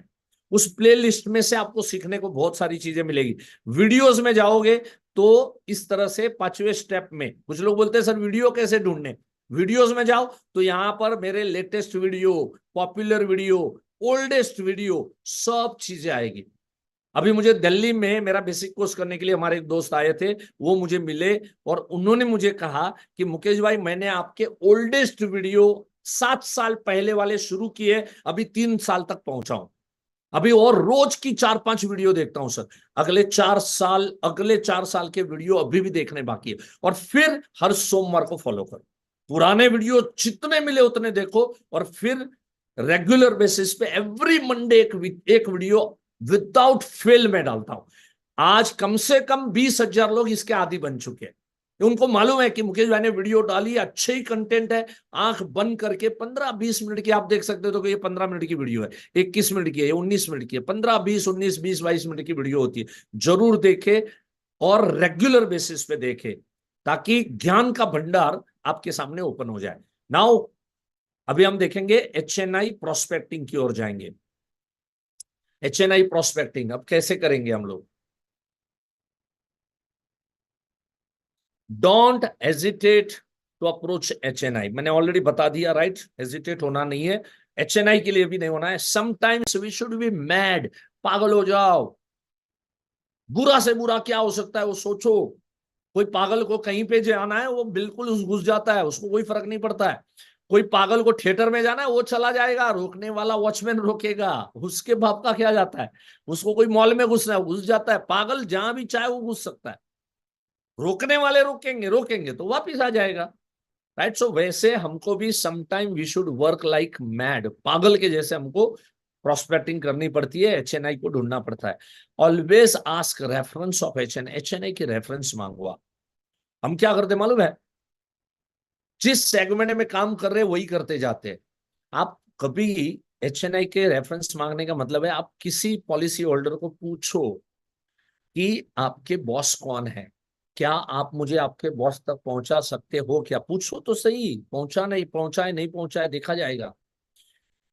एक है ना रफीक बोर्ड के करके एक एजेंट है, जो मेरे पूना में आता था। वो किसी इंटीरियर पार्ट से बिलोंग करता था, उसके बहुत छोटे छोटे क्लाइंट, बहुत छोटे छोटे। उसके ऊपर भी मैंने एक यूट्यूब वीडियो बनाया हुआ है। बहुत छोटे छोटे उसके क्लाइंट, छोटे छोटे मतलब सम एश्योर्ड 1 लाख, 1.5 लाख, 2 लाख मुश्किल से। केसेस अच्छा करता है, एमडीआरटी कर लेता है। तो उसने एक दिन मेरे को पूछा कि सर मैं क्या कर सकता हूं, मैं हमारा इलाका ही बहुत छोटा सा है। तो मैंने उसको कहा कि तू कहाँ काम करता है, तेरा सेगमेंट कौन सा है। बोले मेरा सेगमेंट है खेत मजदूर है, देन जो कंस्ट्रक्शन के साइट के ऊपर में जो मजदूर लोग काम करते हैं वो लोग हैं, देन वो वेल नहीं बनाते, बोर बोर वगैरह, तो वो लोग हैं, मतलब पूरा इंटीरियर पार्ट। मैंने कहा देख बॉस, अगर तू कोई कंस्ट्रक्शन साइट पे गया और कोई लोअर लेवल के जो लेबर है उनको तूने पॉलिसी बेचा, उनको पूछो कि तुम्हारा कॉन्ट्रैक्टर कौन है, तुम्हारा बॉस कौन है, तो वो तुम्हें कहाँ पहुंचाएगा, वो उसके बॉस तक पहुंचाएगा। अब उसका बॉस समझो कॉन्ट्रैक्टर है, कॉन्ट्रैक्टर को पूछो कि डेवलपर कौन है, तो वो तुम्हें डेवलपर तक पहुंचाएगा। डेवलपर को पूछो कि बिल्डर कौन है, मेन आदमी कौन है, तो वो मेन आदमी तक पहुंचाएगा। मेन आदमी तक पहुंच रहे हो या डेवलपर को पहुंचे हो, बोलो आर्किटेक्ट कौन है, इंजीनियर कौन है। इस तरीके से कभी गए, कभी नहीं सर, कभी हिम्मत ही नहीं हुई। अरे भाई ये सोचना पड़ेगा ना, तब जाके सेगमेंटेशन कर पाओगे, तब जाके आगे बढ़ पाओगे, वरना वही के वही चक्कर में घूमते दम घुट जाएगा आपका। So who is your boss, आप पूछो लोगों को। योर एनी फ्रेंड और रिलेटिव हु इज इंडस्ट्रियलिस्ट और एंटरप्रेन्योर, आप किसी एंटरप्रेन्योर को जानते हो क्या, पूछो, बातें तो करो।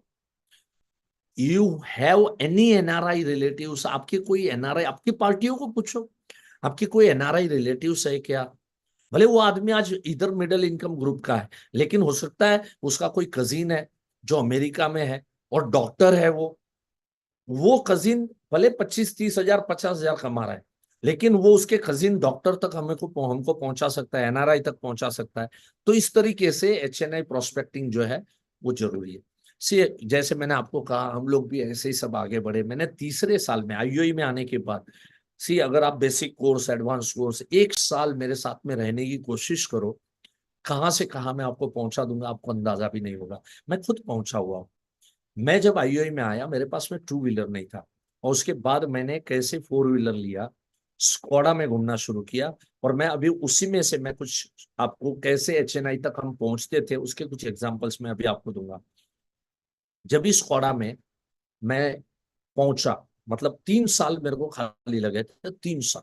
सन 2003 में ये गाड़ी मेरे पास में आ गई थी, और मैंने ये गाड़ी 3-4 साल, मैंने ये गाड़ी कम से कम 3 लाख किलोमीटर मैंने घुमाई मुंबई की सड़कों के ऊपर। कोई जगह मैंने छोड़ी नहीं मुंबई में। Meetings meetings back to back meeting, बहुत सीखने की मीटिंग, और पार्टी के पास में जाने की मीटिंग। इस तरह से जब मैं तरक्की कर रहा था, मुझे आज भी याद है कि मैंने एक मर्सिडीज वाले को पकड़ा था, जिसके पास ब्लैक मर्सिडीज थी।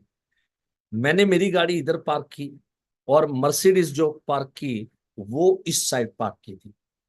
अभी नहीं, पार्क में नहीं की थी, सॉरी, सिग्नल पे थी। मैं स्कोडा से उतरा, मेरे को दिल किया कि इससे बात करूं। नॉक किया, पीछे सेठ बैठे हुए थे, मैंने नॉक किया। सेठ ने दरवाजा मतलब विंडो ग्लास नीचे किया। लेकिन देखो, हमेशा से ना आपका ड्रेसिंग अच्छा रखो।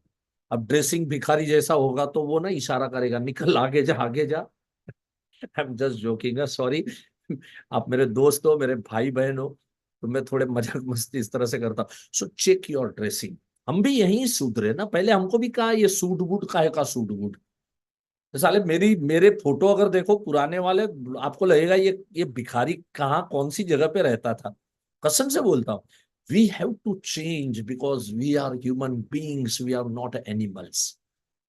सुधर जाओ, कोई कहे, कोई इशारा करे, सुधर जाओ। पहले शेविंग बेविंग कुछ नहीं करते थे, सब करते हैं, मालूम है जरूरी है। पार्टियों को मिलना है, लोगों को फेस करना है। तो जैसे मैं उतरा, मुझे दिल किया सेठ से बात करूं, मैंने नॉक किया, उसने ग्लास नीचे किया, मैंने हाथ जोड़ के बोला, मैंने कहा sir this is my dream car, Mercedes थी वो, this is my dream car sir, ये मेरी सपनों की गाड़ी है सर। मैंने कल एक पुस्तक पढ़ रहा था, उसमें ऑथर ने लिखा है अगर आपको आपके सपने पूरे करने हैं तो आपके सपने जो पूरे करके बैठे, जितने ज्यादा संपर्क में उनके रहोगे उतने आप आपके सपनों के नजदीक पहुंचोगे। Sir may I have your visiting card please sir. कभी कभार वंस इन अ वाइल मैं आपको कॉल किया करूंगा ताकि मेरा सपना सोए नहीं, मेरा सपना जागृत रहे। मैं आपसे बात करूंगा तो मैं मेरे सपने के नजदीक पहुंचूंगा। मैंने ऐसा बोला, हंसते हुए चेहरे से बात किया, उसने भी स्माइल किया, उसने कार्ड निकाला और मुझे हाथ में दिया, और मैंने कहा सर कभी कभार आपको डिस्टर्ब किया करूंगा। तो उसका जवाब क्या था मालूम है? Most welcome. अगर देखो इससे ऐसे तरीके ढूंढ लोगे ना तो सब आसान है। ऐसे लोगों को पकड़ा जा सकता है। 3.5 महीने लगे मेरे को। उस पार्टी का 5 करोड़ का बीमा, 24 लाख रुपए का प्रीमियम, 24 lakhs प्रीमियम, सिर्फ 3.5 महीने लगे। अब बताऊंगा वो सब कल, अभी कल के लिए कुछ छोड़ेंगे ना, कल और परसों के लिए बहुत सी चीजें छोड़नी पड़ेगी ना, जो मैं आपको लेके आने वाला हूं। तो इस तरीके से अगर मैं किसी से भी बात करूं, देखो जब मुझे गाड़ी लेनी थी ना, मर्सिडीज जब मैंने लेनी थी 2011 में, राइट, स्कोडा लिया, उसको बेच डाला, फिर कोरोला लिया, उसके बाद मैंने सोचा मेरा ड्रीम कार, सपने का गाड़ी जब लेना था, अनफॉर्चुनेटली कसम से बोलता हूं कोई प्लान नहीं था, अनफॉर्चुनेटली उसी कलर की गाड़ी आई जो मेरे क्लाइंट अग्रवाल साहब की गाड़ी थी, सेम कलर की गाड़ी मेरे पास में। और ये गाड़ी मेरे पास आई क्योंकि मैंने वो सपना देखा और मैंने ऐसे बड़े बड़े HNI लोगों तक पहुंचने की कोशिश की। आज इसके लिए मैं मर्सिडीज ले पाया, वरना बहुत बड़ा सपना। चलो अब लास्ट टॉपिक की ओर जाएंगे, बहुत सुंदर topic, record break business in new year 24-25। लेकिन मुझे लग रहा है उसके बारे में तो मैंने सारा पर्दा खोल दिया है ना, 24-25 में नंबर 1 होने का। आज मैं आपको मार्च में नंबर 1 होने की आइडिया दूंगा। और कोई भी आज तीनों दिन तक आप सबसे रिक्वेस्ट है, एंड तक मेरी बातें सुनो। मैं डॉट 9 बजे खत्म करूंगा, एक आध 2 मिनट आगे पीछे होगा, लेकिन कोई भी चीज मिस मत करो। अब मैं देख रहा हूं कि इस पैनल के ऊपर में इतनी इंपॉर्टेंट चीज मैं बताने वाला हूं, 100 लोग इस पैनल के ऊपर से आउट हो। नो डाउट, चलो 5,000 है तो वो धनी है, पैसों के धनी बहुत है उनके पास में। मुकेश जोशी क्या सिखाएगा यार, ठीक है 1 घंटा सीख लिया उससे बहुत हो गया, है ना, बड़े बड़े सेटिस्फाइड लोग हैं। हाँ, अब ध्यान से सुनना मेरी बात को कि किस तरीके से हम रिकॉर्ड ब्रेक बिजनेस कर सकते हैं। एक्स्ट्रा ऑर्डिनरी थॉट आपको देता हूं मैं, इस साल की है, इस साल की, अगले साल तो करोगे ये 3 प्रोग्राम, और मेरा आगे का जो भी प्रोग्राम करोगे उससे आपका जीवन संवरने वाला है, वो तो मुझे मालूम है। लेकिन इस मार्च में अगर एक्स्ट्रा ऑर्डिनरी काम करना है तो क्या तरीका हो सकता है? देखिए यहां पर मैंने कुछ चीजें लिखी है जो फटाफट आपको सोचनी है, और कुछ कुछ चीजें आपको नोट डाउन करनी है। How much you earn last financial year, note में लिखो, आपके नोट पे लिखो।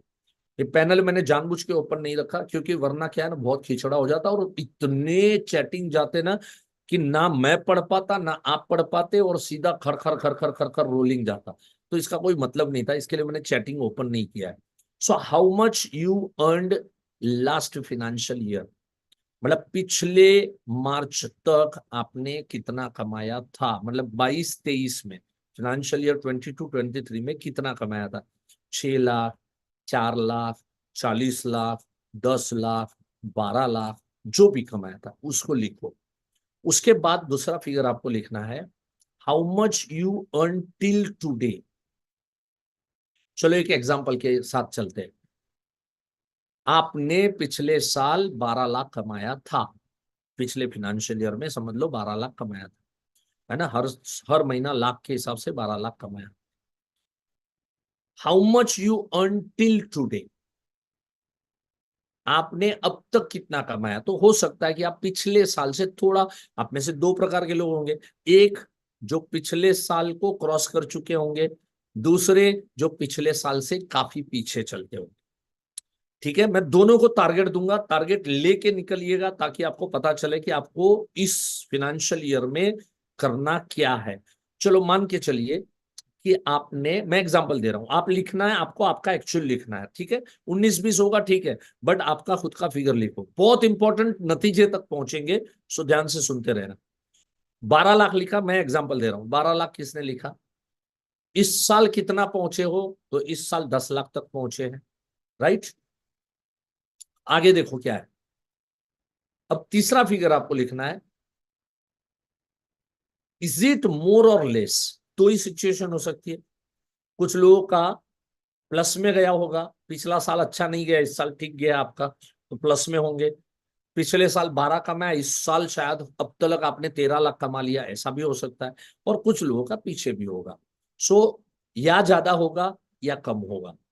अभी अगर कम है तो उन लोगों ने क्या करना है, उन लोगों ने increase 20% in last year figure. जिसका कम है उसने क्या करना है, 12 लाख में 10% ऐड कर दो। आप 12 लाख में 1,20,000 ऐड कर दो, 10%, सॉरी 2,40,000 ऐड कर दो 12 लाख में, तो आपका इस साल का टारगेट मैंने दे दिया 14,40,000 रुपए। क्या टारगेट पे चलना है आपको, 14,40,000 पे। और अब तक आपका 11 लाख हुआ है, तो 12, 13, 14, 3,40,000 का टारगेट है। मैंने स्टार्टिंग में आप सबको बोला कि चलो 2 लाख कमाना है, वो ठीक, मैंने एक, मेरे तरफ से मैंने एक आदेश दिया। आपका टारगेट आपको डिसाइड करना है, आपका टारगेट आपको सेट करना है, तो आपका इस तरह से हर साल करो, आप एवरी ईयर इस तरह से करो कि मैं मेरे पिछले साल के फिगर से 20% में ज्यादा काम करूंगा। आप इस मात्रा में जाके काम करना। अच्छा, जिन लोगों ने ऑलरेडी 20% से ज्यादा मात्रा बढ़ा ली है, तो उन लोगों को भी ध्यान से सुनना है, अब उनके साथ बात कर रहा हूं, राइट। इफ मोर, अगर ज्यादा है आपका, कि आपने पिछले साल 12 किया था, अभी आपने 13 कर दिया है, तो आपको क्या करना है, increase 40% of total commission earned in this year. देखिए, हमारी कंपनी का ना टारगेट होता है, हर कंपनी का, हर इंश्योरेंस कंपनी का ये टारगेट होता है, अपने इंडिया की जहां तक बात कर रहा हूं, इंडिया का रिवाज ये है, इंडिया का टारगेट ये है कि हर कंपनी, हर इंश्योरेंस कंपनी, ध्यान से सुनना, मार्च महीने में 40% का ग्रोथ दिखाती है। मतलब मार्च महीने में, 11 महीने में 60% और मार्च महीने में 40%। इसका मतलब ये हुआ ना कि कई एजेंट ऐसे हैं, क्योंकि कंपनी कहां से लाएगी यार, कंपनी माल कैसे बेचती है, कंपनी तो एजेंटों के थ्रू बेचती है। तो लाए तो आप और हम लाए ना, इसका मतलब कई एजेंट ऐसे होंगे जो 100%, 200% की ग्रोथ किए होंगे। कई एजेंट ऐसे होंगे जो 50-60% की ग्रोथ, कई एजेंट 40%, कई एजेंट 4%, कई एजेंट ऐसे होंगे जिन्होंने मार्च में भी खाता ना खोला हो। तरह तरह के एजेंट होंगे। तो आपको ये सोचना है कि मेरी कंपनी अगर 40% का ग्रोथ हर साल अकेले मार्च में कर सकती है, तो मैं 40% का ग्रोथ मार्च मंथ में क्यों नहीं कर सकता। इसका मतलब जिसने भी 10 लाख कमा लिया, ध्यान से सुनना, जिसने भी 10 लाख कमा लिया, उसने टारगेट लेना है, अब तक 10 लाख कमा लिया, मतलब अप्रैल से लेके फरवरी तक 10 लाख कमाया, इसका मतलब आपका टारगेट होगा 4 लाख रुपया, कि मुझे इस महीने में 4 लाख रुपया कमाना है। अगर मेरी कंपनी 40% का ग्रोथ दिखा सकती है, इतना बड़ा टारगेट होने के बावजूद, मैं क्यों 40% मेरा ग्रोथ ना दिखाऊं। 40% का ग्रोथ अगर मेरी कंपनी करती है, तो इसका मतलब अगर मैं 10% ग्रोथ करता हूं, तो मेरे मार्केट का 30% का हिस्सा कोई एजेंट छीन के लेके गया, और ये मैं होने नहीं दूंगा। मेरा कम से कम 40% का हिस्सा मैं मेरे खाते में लाऊंगा। देखिए, ऐसे कोई टारगेट सेट करो ताकि एक मोटिवेटेड रहो, और मोटिवेटेड रह के आप अच्छे से आप काम कर सको, ये आपको करना होगा, राइट। सो आप सबसे मेरी गुजारिश है, आशा करता हूं आप समझ गए होंगे जो मैं कहना चाहता हूं। ऐसे आप इंडिविजुअल टारगेट डिसाइड कीजिए, जिसका भी 2 लाख से कम आ रहा है, शायद किसी का भी नहीं आएगा, मुझे मालूम है, ऐसे सोच समझ के लिखा। फिर भी अगर 2 लाख से कम किसी का आ रहा है ना, तो क्या करो, तो फिर 2 लाख को टच करो, मैंने जो दिया है वो टच करो। ठीक है, अच्छा मैंने दिया 2 लाख, आपने सोचा 4 लाख, लेकिन किया 3 लाख, अच्छी बात है ना यार, बुरा क्या है उसमें।